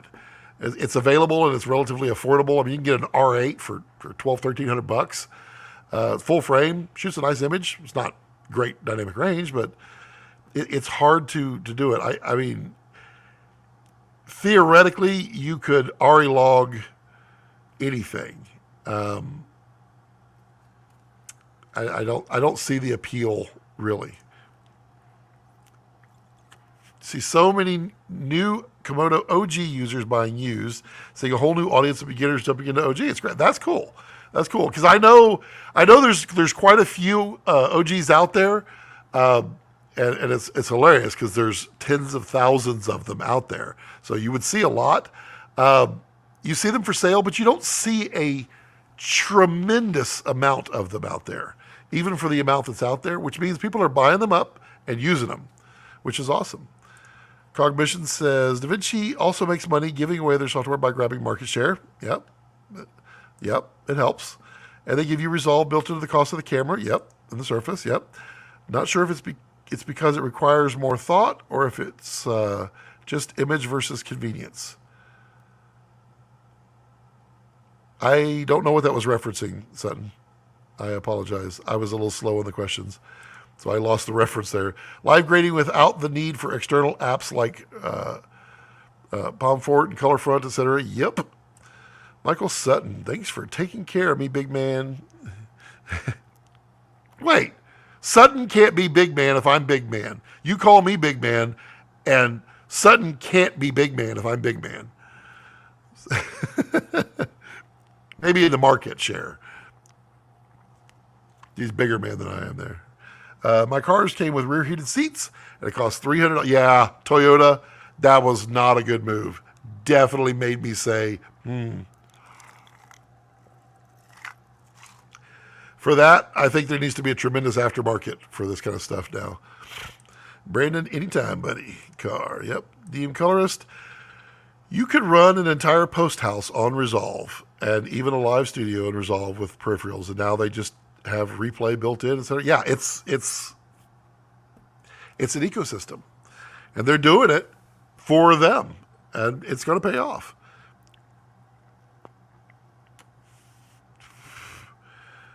There's a discussion on Blackmagic Forum about the concept of 3D pop. Okay. 3D pop, boy. I would love to know where they're getting. I hope it's camera conspiracies. I really do. I would laugh so hard because he's really big at 3D pop, and it's also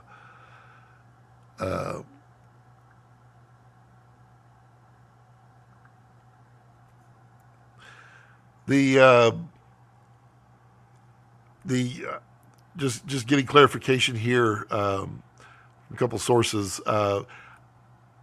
We're not going to be seeing OG firmware. I don't think that's likely. I think it's just Komodo X. I know VRaptor is getting some love really soon, and then I would imagine we're going to get some Komodo X love, but Komodo is not getting update that I'm aware of. Okay, so the 3D pop, as it refers to, I'm going to go to your next because you have your continued on there. Three-dimensional quality is a funny one coming out of the cameras relative to others. We jump across. Obviously, 3D pop will depend on things like depth of field, lighting, even codec, raw, compress. But if you keep all of that constant, you can still perceive differences between cameras. Yes. 3D pop, in a sense, could be caused by how the camera sensor codec deals with color resolution and separation, highlight roll-off, compression on the edges, etc. Ooh, well, you got lots of continuous on this one. Hold on. But some people consider that 3D pop as a property of the camera. It is a myth. It is just subjective opinion. I disagree. It refers to something real, independent, depth of field. Waiting to see if you have the conclusion on this. 3D pop would be intrinsic property of a particular camera. For example, notable 3D pop. Your thoughts, Scott? 3D pop is not in camera, but a camera can bring out 3D pop. How about that? 3D pop. I can be schooled on this. I'm not an expert, but with all of my discussions in with lens manufacturers and designers and such, 3D pop is really about fall off. Super sharp, and then you play with the elements in there to get fall off on the edges. That fall off can be controlled in many, many ways. But by doing that, you get 3D pop, where it feels like things that are, I have this and I have this. This is centered. This is on the exact same focal plane as this. But this kind of falls back here or even like this. That's 3D pop. It is bending the light a little bit and skewing it in various ways. They could do it with CA, they could do it with focus, they could do it with softening. There's a lot of different ways to do it, but it's the edges of the lens and how they're designed to do that. That's 3D pop. That's what Cook does. Why people see it in different cameras. Sensor sizes are different. So the smaller the sensor, if you have a full frame lens and you have a small sensor, then you are not using the full diameter of the lens. You're using the middle portion of that lens. So if I take a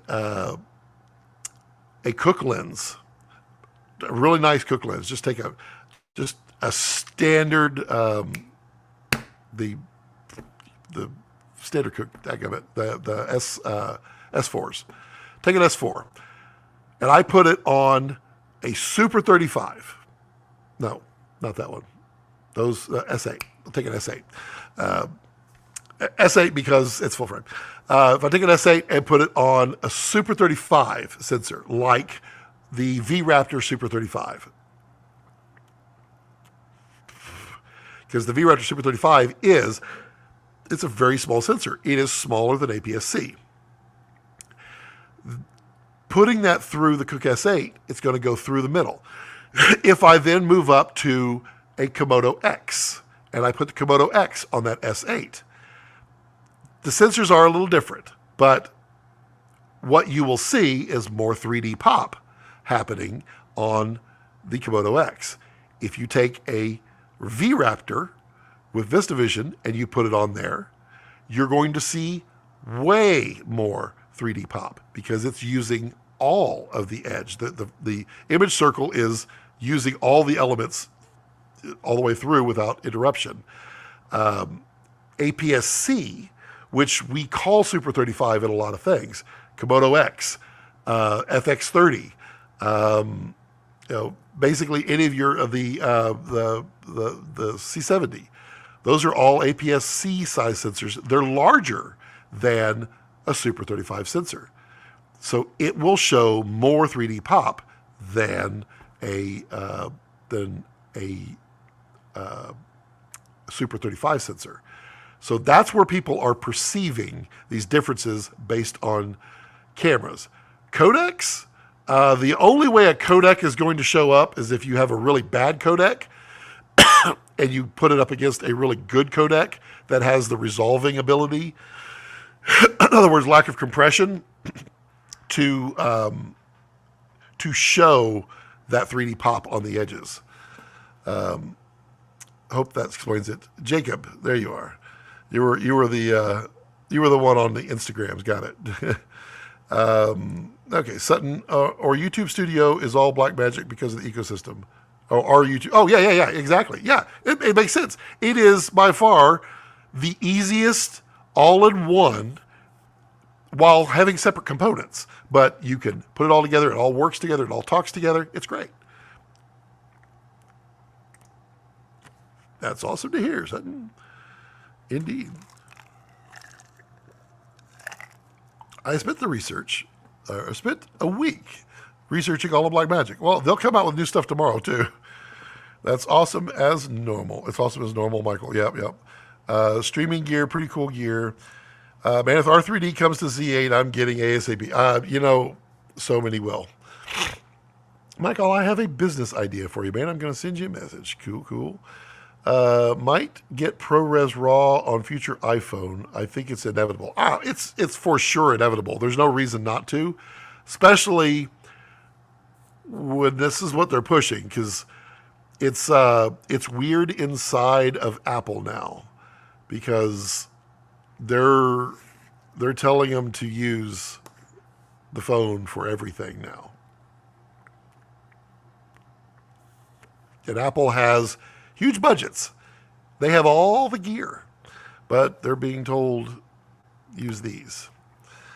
Send it over. I want it. Whatever it is, I want it. Yep. Do you think Final Cut will make a comeback? No, I do not. I think it will be I think there's a place for it in Apple. I mean, I think there is a way where people will just use this and shoot and be all inside and be happy with it. There's definitely a place for that. I think Apple doesn't want to spend time on things that don't add additional revenues elsewhere. In other words, Final Cut, Final Cut Pro X, if I edit it, if I'm using it with Red and I'm doing it all local, Apple sees no additional revenue, not one. And they are all about continued revenue. They're definitely not a hardware company. They are a software as a service company. And so, yeah, I don't think so. No, I don't like Resolve. I am way fast. Well, okay, that's fair. What is it that you don't like about Resolve? And I would imagine your answer is precisely opposite of mine. I just shot spider webs out, which was a funny part of that movie with the one where they're all. I believe your answer is because it doesn't make sense to you. Is that it, Brandon? Jacob, I'll hit you up. Message me now. Will do. Oh, it wants the license. Got it. Yeah. Do you think Arri will make a cheap camera like how Red did with the Komodo? I don't think so. And the reason is Arri is not a camera company. Area 51. Arri 51. That'd be an awesome camera. Arri is a lighting company. All of their revenue and their money, their profit, comes from lighting. Cameras are, it's not necessarily a loss leader, but it is, they spend a lot of money on it to bring them in, so to speak, and keep it relevant. Arri doesn't need to, they don't need to do it. They could do it. They don't need to. I know another camera is coming now, but I believe it's a bigger brother, from what I have heard through the grapevine. Yeah, somebody confirming with me that Arri makes money with cameras. Yes, but it's not a it is insignificant in their profit. Yeah.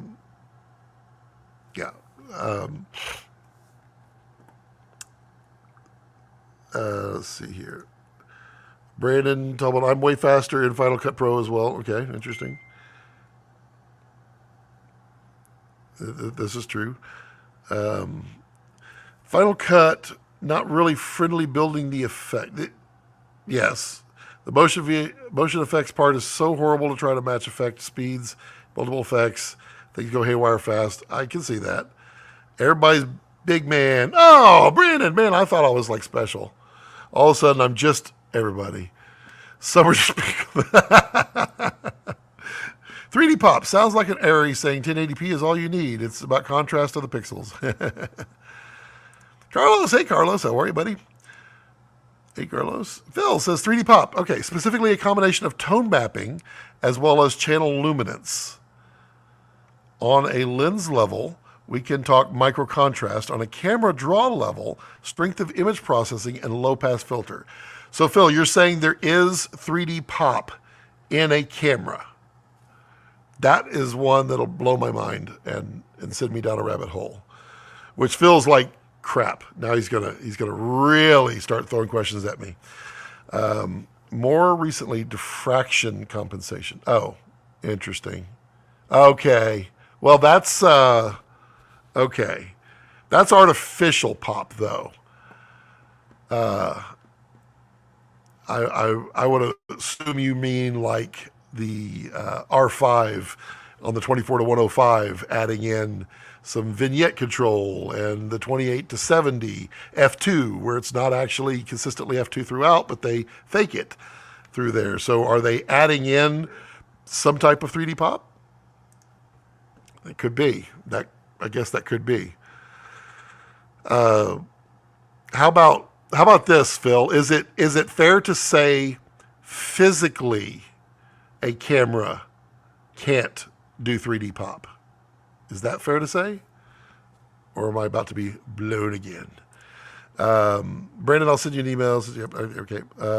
Scott, in your opinion, is the 12K stereoscopic camera system worth more than a traditional 12K camera, worth the earning potential? I don't see it until Apple drops their new headset. When Apple drops a headset that everybody wants, because right now everybody likes it, but they see no purpose in it. It has a purpose of enjoying movies and enjoying experiences, but it's too heavy, it's too expensive, so it can't be mainstream. When it's mainstream, when something comes out that's less than half the price, I think it is that way. Phil says not fair to say. Damn it. All right, there you go. So my 3D pop is only partially accurate. So take what I said camera-wise and just put it in the 13 bin. So is it worth it? I don't see any value to it until there's a value on the output. I mean, how many people do you know that bought the Apple headset and took it back? I know a lot. I believe Talbot kept his. I'm not sure. Even Apple in their latest keynote put more Blackmagic Resolve promo in it than Final Cut Pro. I would have thought if they planned on pushing Final Cut Pro into immersive, that would have been for... Well, so Apple is very good strategically. And Apple is not... They're not evil. They're well, we'll see about their AI, but they're not evil. They... I mean, I like Apple products. I buy them. I'm almost certainly not going to the AI iOS because of I'm not giving up that privacy. I'm just not. But what Apple is doing is creating the market. So right now, they don't have a way to create stereoscopic imaging. There's not a double iPhone capability yet, but do I think we will see 2 cameras on an iPhone at some point that happen to be perfectly stereoscopically spaced apart? I do. Do I think it'll be the next one? No. Do I think it'll be the next one? There's a chance. Do I think it'll be the one after that? Yeah, I do. That'll be mainstream. Apple needs to make more money. Yeah, I don't want 4 to 5 pages to edit. I need 1 page. I want 1 page. Yeah, I only work on 2 pages.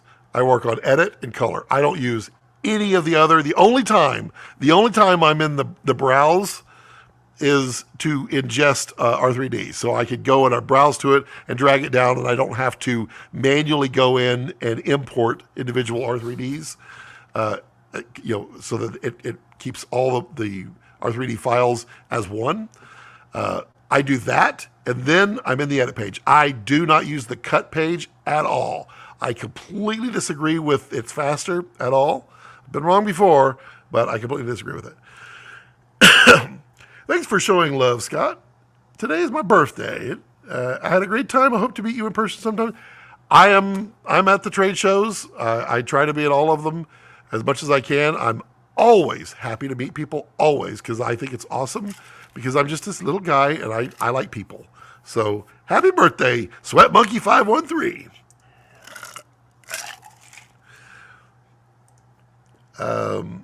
That's what Motion VFX is for.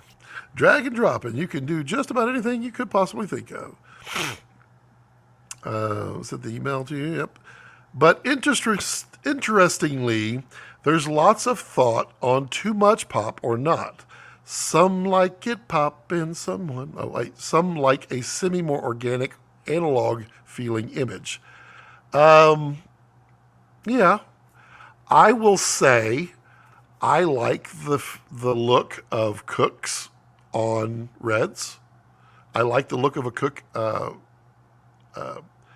image. I don't seek out a 3D pop on lenses. It's not something I'm like, oh, I gotta have the 3D pop. I look at things.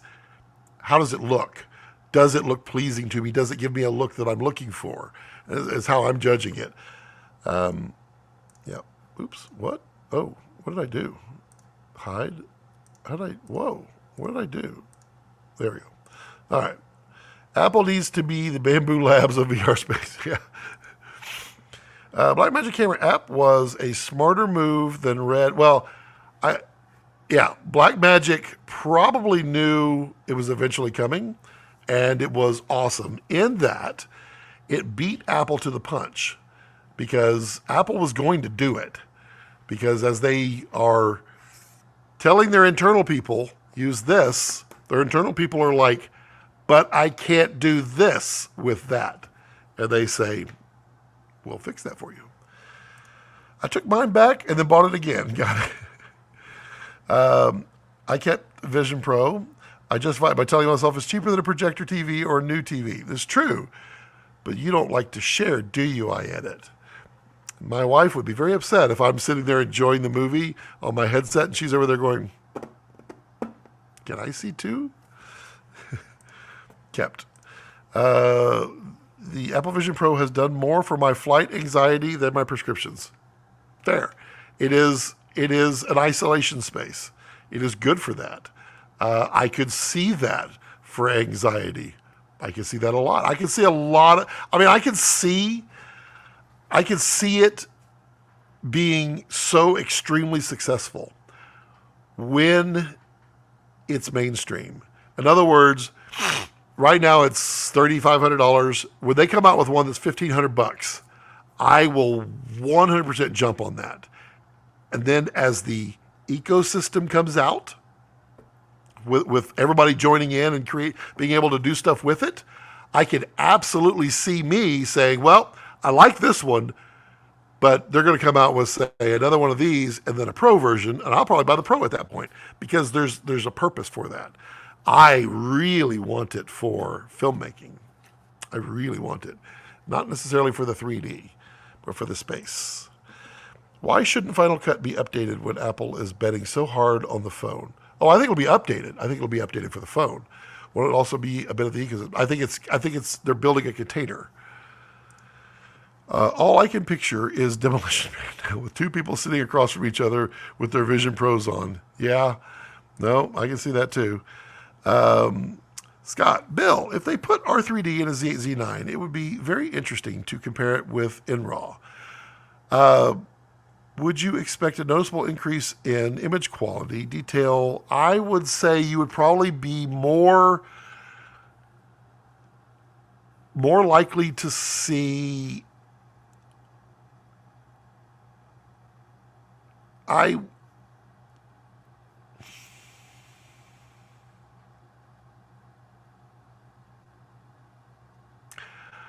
can't phrase without doing something bad. How about this? If R3D comes to Nikon, then what makes R3D incredible, and there's two parts to what makes R3D incredible, and part of it is what goes into it. If it came to Z8, Z9, that would mean the part that makes R3D incredible is going to be on the Z8 and Z9, which is without a question going to make, rephrase this properly, make it better. How about If I say too much, I'll say too much. Detail rendering, I don't know, but potentially dynamic range, I would say potentially, although you're not going to squeeze, you might squeeze a micro amount out. The usable range would be affected, and the quality of your image overall, and I say overall, would be better because the part that makes our 3D what we love would have to be in that, and that would be good for everybody. Color, tonality, highlight, roll off, or just similar image quality, more fluency, flexibility in post.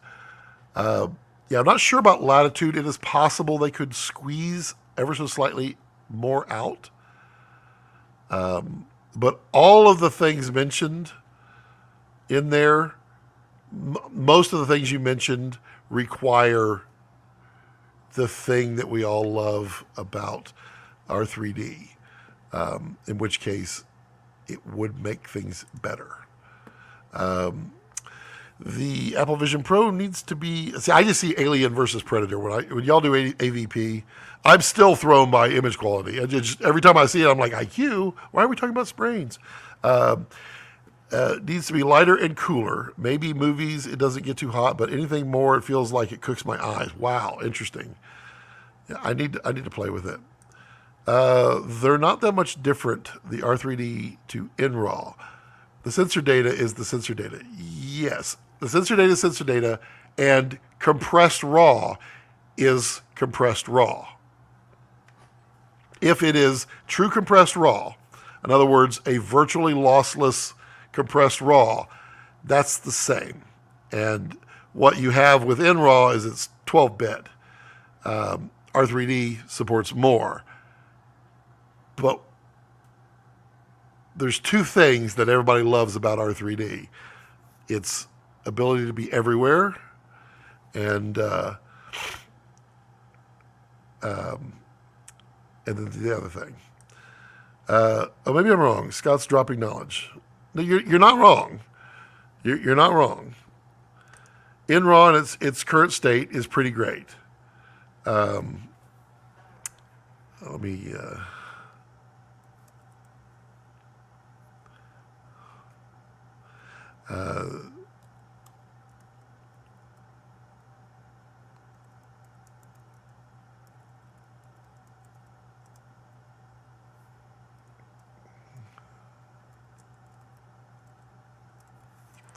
let me just do that. Let's see here. I talked with the guys at Tico. It can be... Yeah, I know Tico can be. Tico is a 16-bit. I think they only license 12 from them.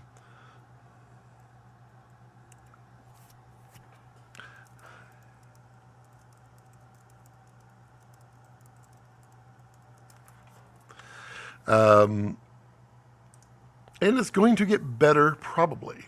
There are some things about NRAW that I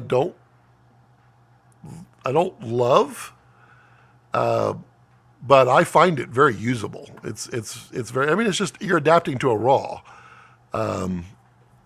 Yeah. I hope they get it going. Truly, it's pretty good. It would be a huge shot in Nikon's arm.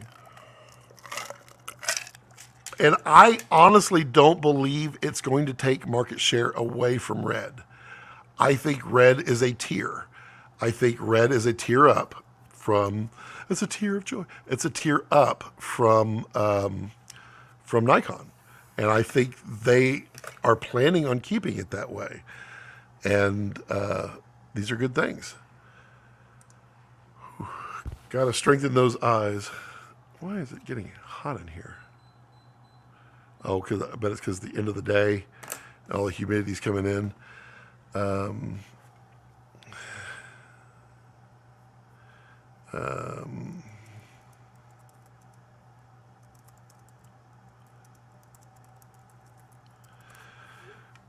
Okay, Doop-a-doo, doop-a-doo. Phil, your profile gives me edgy form profile.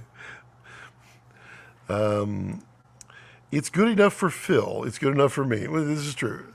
NRAW is amazing for my VFX workflow. R3D is next level and supported in more software. Yes. Vibes. If Micro Four Thirds is considered the Super 16 of digital sensors, there seem to less love for it compared to actual Super 16 film as there is a lot of love for Love 16, while it's even smaller than Micro Four Thirds. I think right now the love and joy is actually going full frame right now, where people are experimenting bigger and rather than doing smaller. Know exactly they are tiers. It doesn't make sense with the readout of Sony and Nikon Sony sensors to license or implement anything bigger than 12-bit. Somebody correct me if I'm wrong. I don't believe the sensors in the Z8 and Z9 are Sony's sensors. I believe they are Nikon spec sensors built by Sony. Sony makes them, and Sony makes almost everybody's. They have a manufacturing facility. But somebody correct me if I'm wrong, but I thought the Z8 and Z9 was actually designed by Nikon-ish on that, but I could be wrong. Yeah, which is heavy with the good nostalgia. You know, if when we see higher bit depth video-centric sensor in Nikon's camera, we'll either see 14-bit, 16-bit in RAW or R3D fully implemented. Yeah, I think that's yep. I think that's fair and fine. I think that picture is from that era. I haven't updated it in a long time.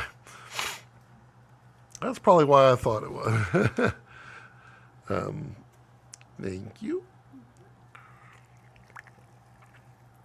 I'm basically a genius with this amount of visual recall. You have high IQ, image quality, Jacob. That's the way I understand it, Scott. Yeah, okay. That's what I understood. I'm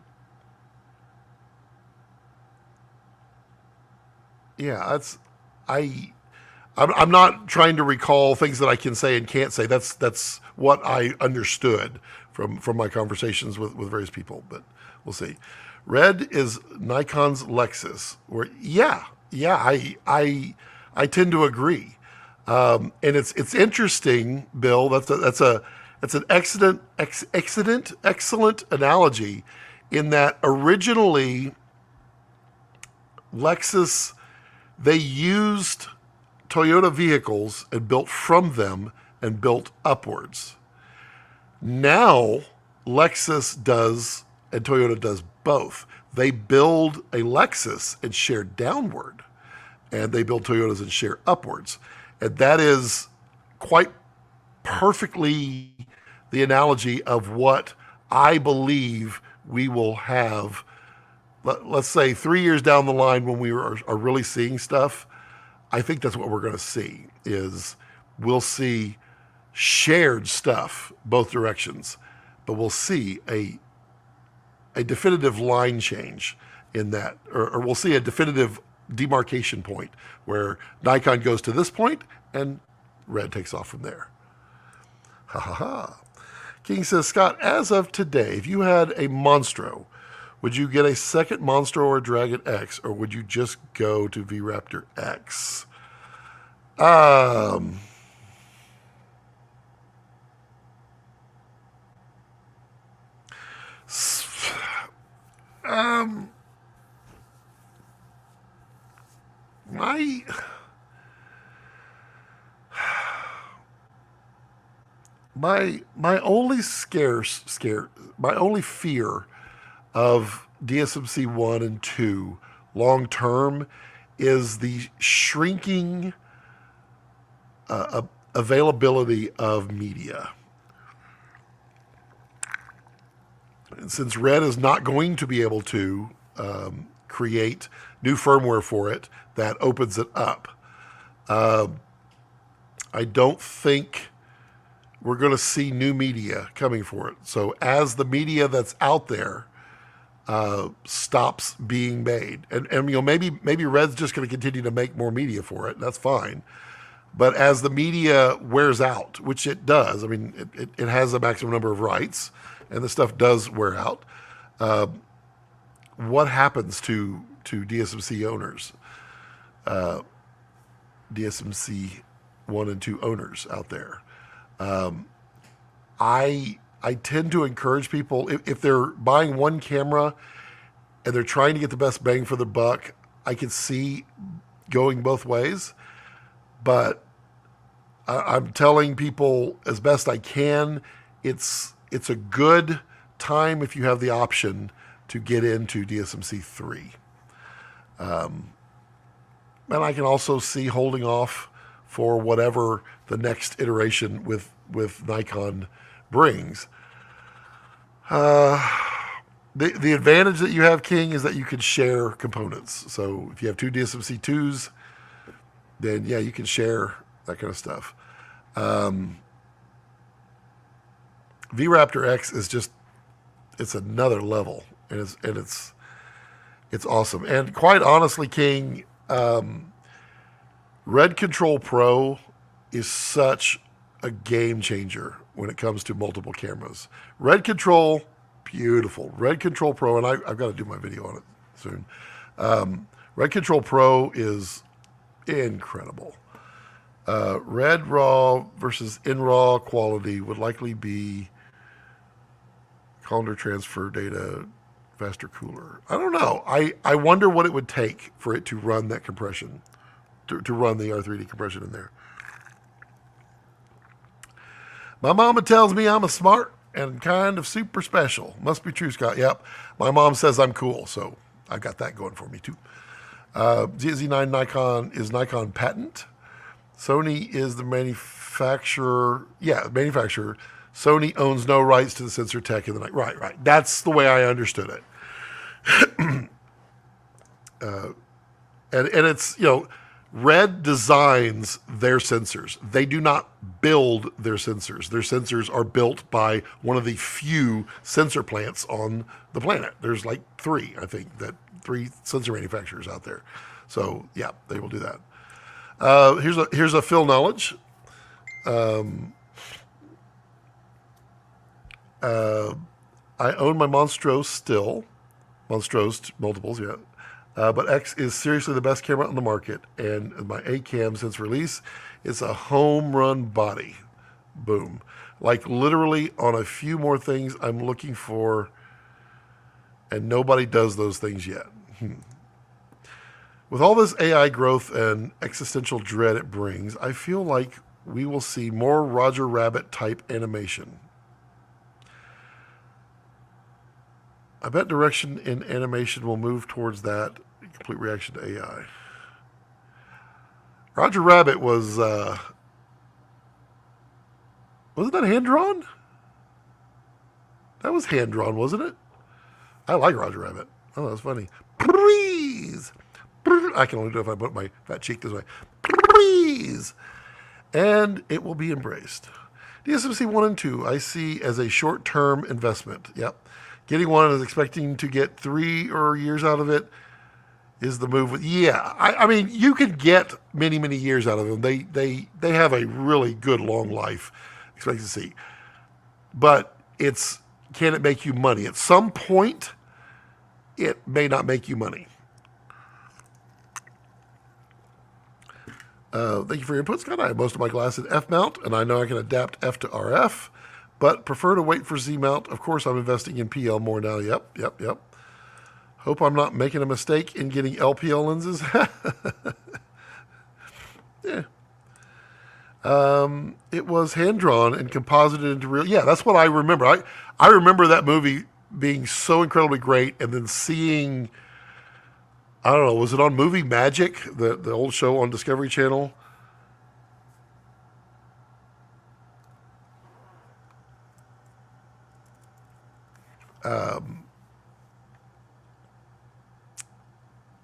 Yeah, it was like on Movie Magic, and then they showed the. I was like drawn to. I loved it. What's so funny though is you go watch those. You can find them on YouTube now.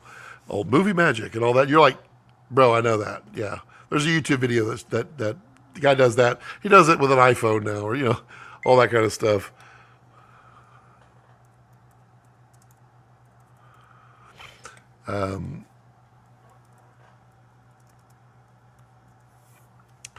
Do do do do do do do do do. Whoa! I finished up questions. That's so weird for me. I'm baking in here with all the humidity coming in. I miss hand drawn animation. I don't like the cartoony stuff too much. I like so I like Pixar animation for computer animation. I like that kind where the characters are obviously computerized. I like that. I like 2D animation, just straight 2D animation, simple for animation. I really like hand drawn, but that's just never going to happen really anymore. What I don't like is the hyper realistic animation. I don't care for that.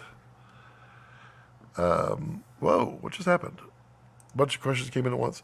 Will you ever join Straight 8 competition? We're film on Super 8, but do everything in camera. Also what you film is what the film becomes. There's no post editing. Honestly, Chung, I would absolutely love to do that kind of a challenge. Yes. I have a fear of shooting film, that movie film, because it's so final. It's funny. I have a great, I have the Canon 514 XL, I believe it is. 514? 814? No, 514. I think it's 514 XL camera, and it works. It's wonderful. I bought Super 8 film for it. I have it. It's all sitting in my temperature controlled cool space, and I haven't shot it yet because I don't know what I want to shoot with it yet, because it's like 3 minutes and $50 every time. So I said $100 a roll basically when you go to get it processed. Space Jam 2 somewhat soured the well. We need real depictions of real nature mixed with hand animation. Yeah, I can see that. My mom is upset I said the F word in a YouTube video. I try not to cuss often. It occasionally will come out, and I think I've slipped a time or two in front of my mom, and I know my mom also watches my YouTube channel and my live streams sometime. Hi, Mom. Be funny if she types a comment down there. I hear you. My feeling is on it that I can't. No one is ever offended by the lack of curse words. It to me it's that simple. You can say all kinds. You can say darn, oh shucky darn. That sounds a little silly, but you can say darn or the heck with that. I don't think any of those words are that bad actually. You can say crap. No one really gets offended when you don't cuss. It's when you do cuss, some people get offended. Not everybody, just a handful. And I'm more about how can I make everybody happy as best I can. Fun fact: Lexus means luxury exports to the U.S. Since I personally consider that the Blackmagic 6K full-frame sensor color science produces quite an impressive image in terms of 3D pop qualities, I suggested on the Blackmagic forum that the name for the Pixis should have been 3D pop.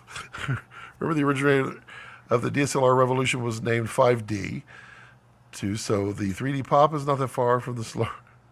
Means higher in the lineup. 3D pop could be also abbreviated to. I think people would get offended by that, like they would be trying to claim ownership on it. Also, it potentially would cause problems because 3D pop is a phrase. I don't know if it's marketing. There's a marketing to it with Cook. I don't know if they own a trademark or anything on it, but that could certainly, since it's in the film industry, that could provide a conflict there. Still, as a marketing thing, the Blackmagic 3D pop could have worked. Everybody talking about the apparent three-dimensionality of the image. Yeah. Only 6 likes? What the heck, people? See what I did there? See? Appreciate you, Brandon. Art, hey Art. When we come to see the silos at Waco, I need to meet your mom. Well, she's right over next door. Whoa. Just kidding. Shot you a text on the wheels. Copy.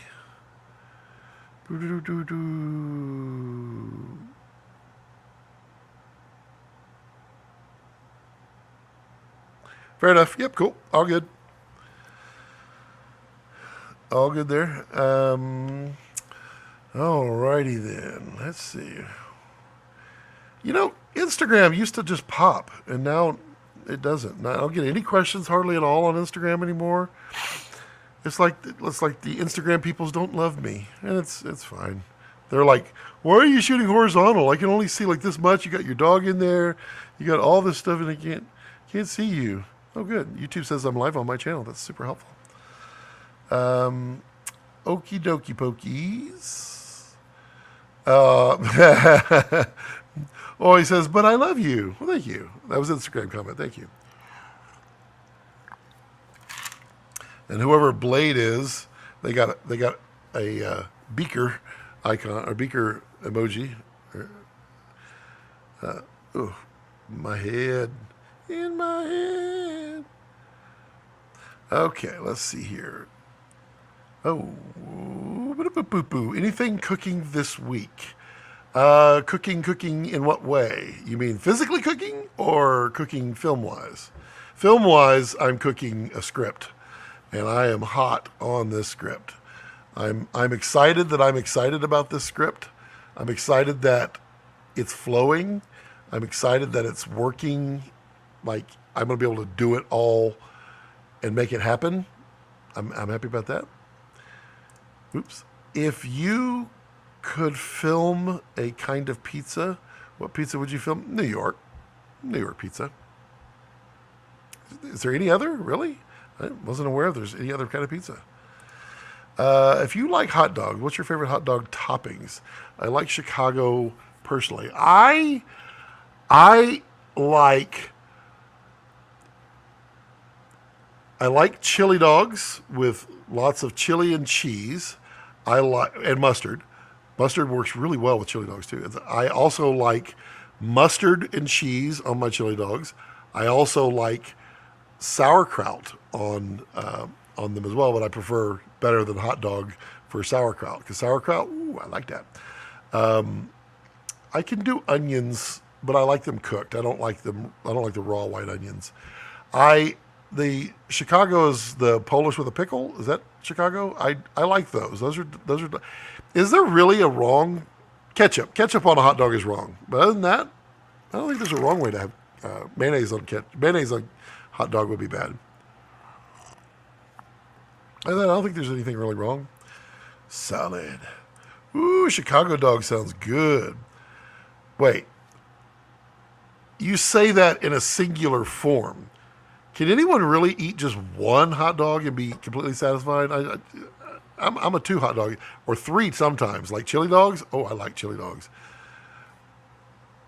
Ketchup on a hot dog is wrong? Yeah. Ketchup is horrible. Ugh. I mean, I eat it with fries. I don't like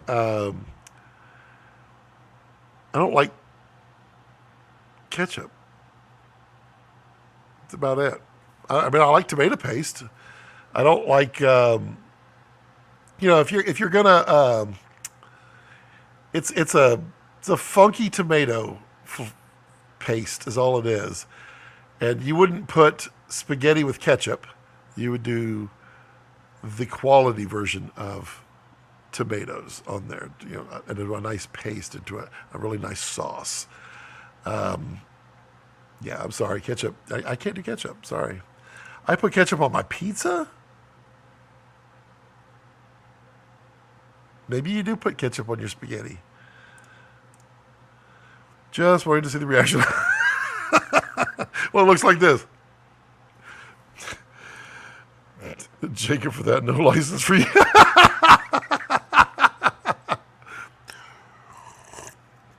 I did for a while. I did do the pepperoni pizza in ranch dip. I did that for a while, and what I found out was I just wasn't eating good pepperoni pizza. Because when you get a really good New York style pepperoni pizza, you are not dipping that in ranch. It doesn't help it. But ranch on junk pepperoni pizza, like a Pizza Hut pepperoni pizza, sorry, it just has a funky flavor.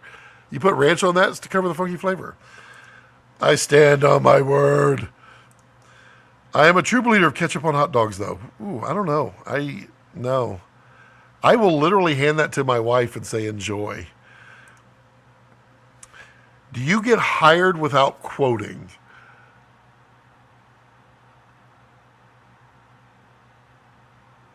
I am trying to think.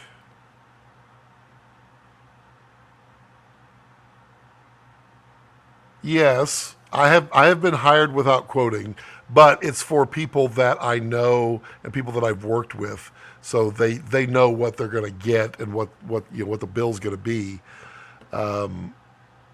But somebody I've never worked with, no, I don't think I could. Our group runs a range of multi-day commercials to stills advertising to e-com, trying to understand how much quoting versus shooting folks are doing. Oh, yeah, I mean, I hear that. It's like a lot. It's 10 to 1, I would say. 10 to 1 for me on quoting versus landed jobs. It's probably 10 to 1 for me on that kind of thing. Ketchup on hot dogs, totally with you. Ketchup on pizza, go to go to hell. Yeah, I can say that. Yeah, ketchup on pizza. He was totally joking there. Okay, so if I don't like ketchup, how? What could I do to like ketchup on a hot dog? So what else would have to go on there for me to like it?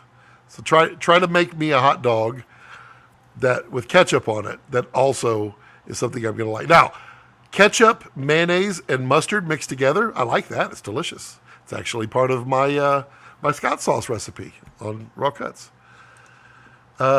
What's everyone's thoughts on DVD distribution for films? I know horror fans still like collecting DVDs. Just an official poll. I Yeah, I mean, people like to have something physical.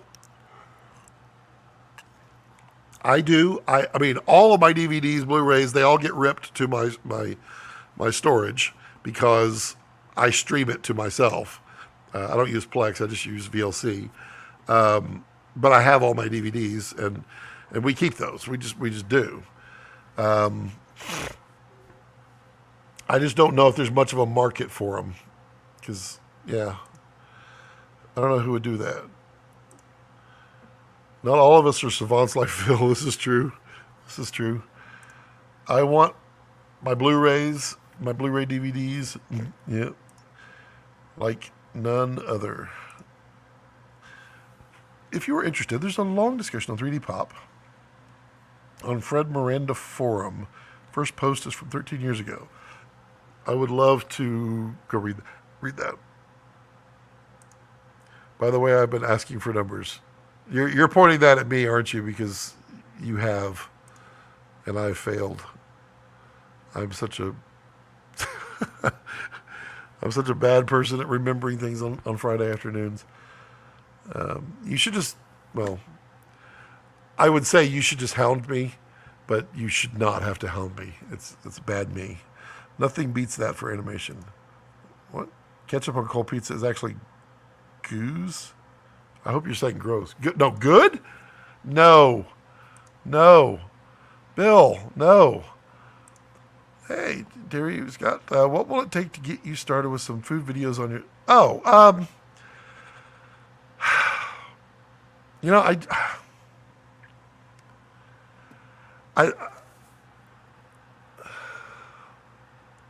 I literally just need the kick in the butt. Like, I need my wife to just kick me in the butt and make me do it. Because I have a whole bunch that I've been wanting to do, and they're not hard, and I have a new format that I want to do them in, and I need to do them. You're absolutely right. You're experiencing what art is experiencing right now. Yeah.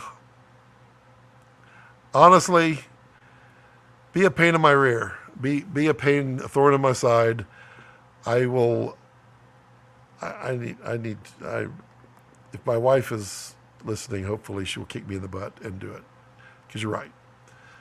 Are you excited that HDR will be coming to DaVinci Resolve 19 HDR in the editing? Oh, yes, I am. I'm excited about that. If you do a Kickstarter for funding your film, could sell DVDs or Blu-rays to see how much you can already know how much interest there is. That's true too. Scott, hear me out. Talk to Jared to influence Nikon to make a Komodo burger?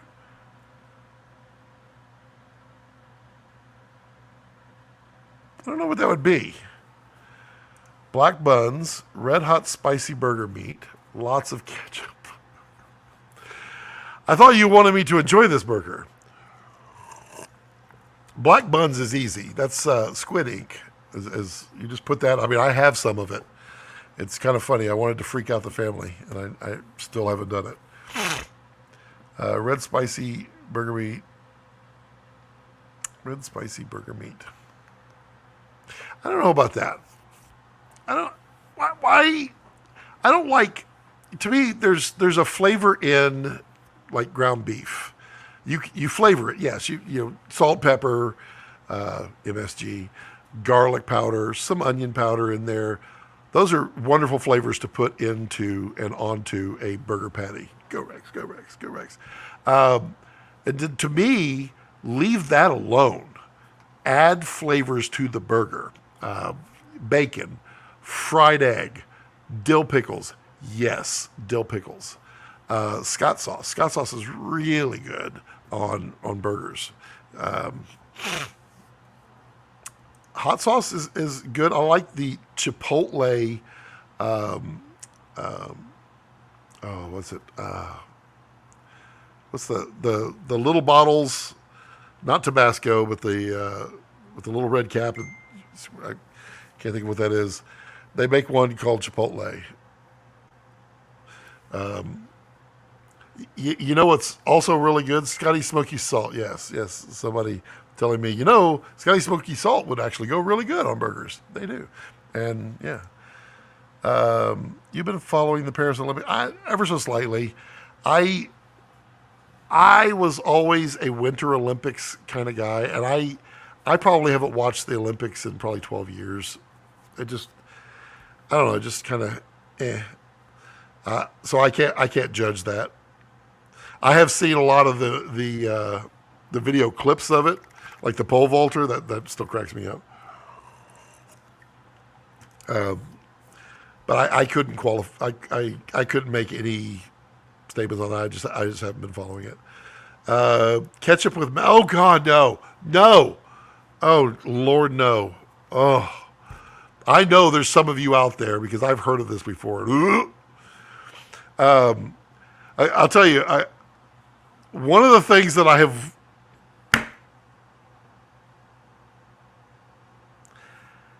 How about this?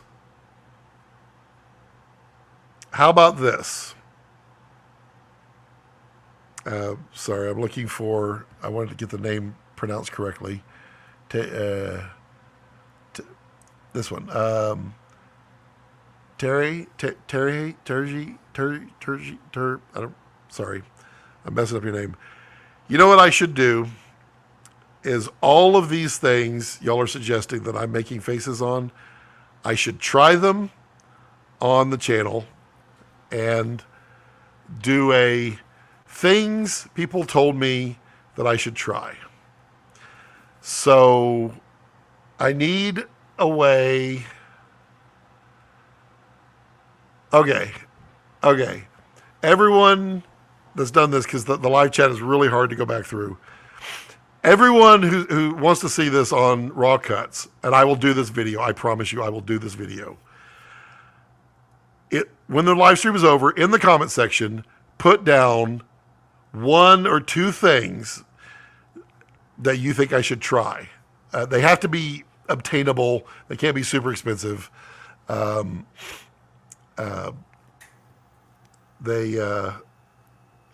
I will do a bunch of them and try them all and give my reactions. How about that? Will that be a nice kickoff? Maybe that will get me excited about it again. Because that one right there, black burger meat. I mean, you could put squid ink in it, but I mean, it would just mess up the burger. I mean, it also could be burned. Okay, you're in charge of the pitch now. Nashville hot. Now, Bill, that is one of the ones that I've wanted to do, and I know how to do it. And it was on my list of cooking ones to do. Trust. It'll work. That, or I'll disguise my Komodo as a hamburger package. Tokyo is all Sony. Paris using Z-Cam for all the special bullet time shots. Interesting. I think a lot of people will love to see when you smoke food. Use the salt and pepper, etc., and don't forget the pizza. It isn't lost on me. It really isn't. I literally see people subscribing to that channel every day, and I haven't put out a video in over a year. And it is sad for me. And it's because when I made my change to the set, I wanted to make it bigger and better. And I mean, I still can't point to it. It's there. It's half there. It's half built. And my eyes are bigger than my stomach. Good food analogy. And it makes it really hard to do the high quality cooking videos that I wanted to do and be able to do everything else. What are you doing, Rex? You're just too cute. Look at you.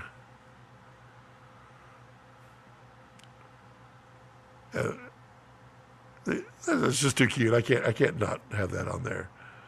Oh, now he's going super cute. No, he's not. Okay, he's not. Yeah, you're right. You're all right. Nice props for the pizza recommendation. Yep. I did pizza out there. There is a New York style pizza out there, and it's really good. I've had numerous people tell me in the comment section and tell me in person that they're like, I don't think that's the way you should make New York pizza. And I said, I didn't say it's the way New York makes pizza. I said, it will make a New York pizza at home. And people are surprised, and they're right. Century egg. No, not doing that one. On pizza, no. We need a Komodo burger cook-off. That one might be fun to actually try to come up with a Komodo burger. Maybe I could. That would be like a second or third. I do the bad food tests, and maybe I feel really good about it. Maybe I can reach out to people at Red and say, give me some suggestions for a Komodo burger, and see if we can make them. Which one's good? Make a shirt of that, and I'll buy it. Which one? Make a shirt of what? Komodo burger? Which one? Make your feature first. See, Bill's pushing me as he should be. Dude, please do it. Please do it. Yeah, Bill, I saw your suggestion, and you have to put it in the comments. And I can tell you right now, I grew up on that, and there is no way in hell I'm eating that. There's no way. I will cuss hell, no way in hell. I despise it. And I had many different varieties of it too. Ugh. So bad. So bad. Komodo burger. I was here. Shirt. For the cook-off. Interesting. I'll give you $50. Oh, man. There's a problem with that, Brandon, is that anything that would make me vomit, I won't drink. Like, I won't drink tea. Tea will absolutely make me vomit. I won't do it. And I'm not going to eat worms. This is not Fear Factor. It ain't going to happen. Yeah, there's Bill. Milk toast. Hell no. Hell no. No. No, I told that story many times. When my mom would go out and my dad was in charge of dinner, that's what we got. We got milk toast or we got cornbread milk. Ugh. Horrible. Peanut butter and jelly burger is my favorite.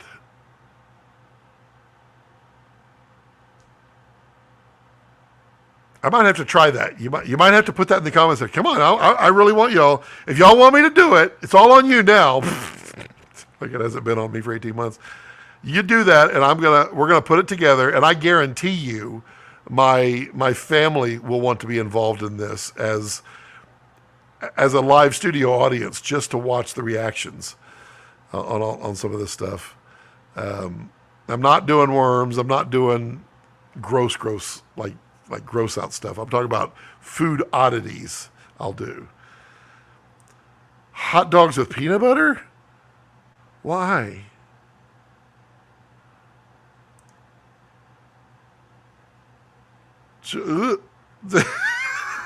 Oh, yeah. And something else, licorice. No licorice. Not doing that, period. Had to step away to help my father. I'm going to sign off tonight. Help him further. A pleasure as always. Thank you, DM. Always a pleasure. Poor man's pizza. Bread with ketchup. A slice of cheese and pepperoni. I mean, I've done that, but not with ketchup. I don't do it with ketchup. I just put tomato sauce on there. Peanut butter and jelly burger would be a pocket 4K. They are fantastic. I don't know about that, Bill. I don't know about that. I'm just wondering if my wife is listening or not. She hasn't texted me, so she's probably not listening. She's probably not booting. We'll see. Okay, who's got some last minute questions or anything? And remember, everybody, please go into the comments after the live, because the live I'll never see these again. They're almost impossible to get back to without literally watching it in order. Put them in the comment section of food oddities. She's listening, damn it. The food oddities that I should try. Bread with pizza quick, and sliced cheese was a staple in college.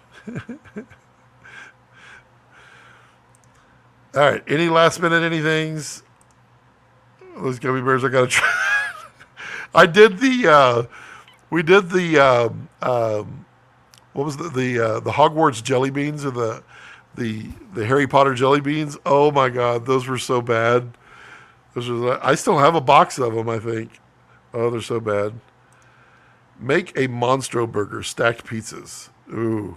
You know what Red Komodo or a V-Raptor X would be? It would be a nicely seasoned, cooked to perfection burger with Scott sauce on it, bacon, grilled onions, pickles, a fried egg, and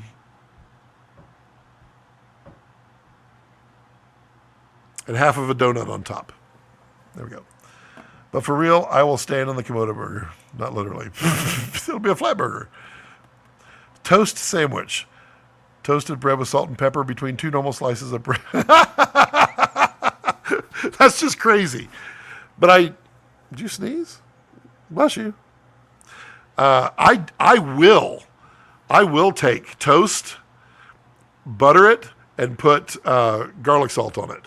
Absolutely. I love that. That's delicious, especially fresh bread. Oh my. But that will get traction and will be awesome to watch and experience.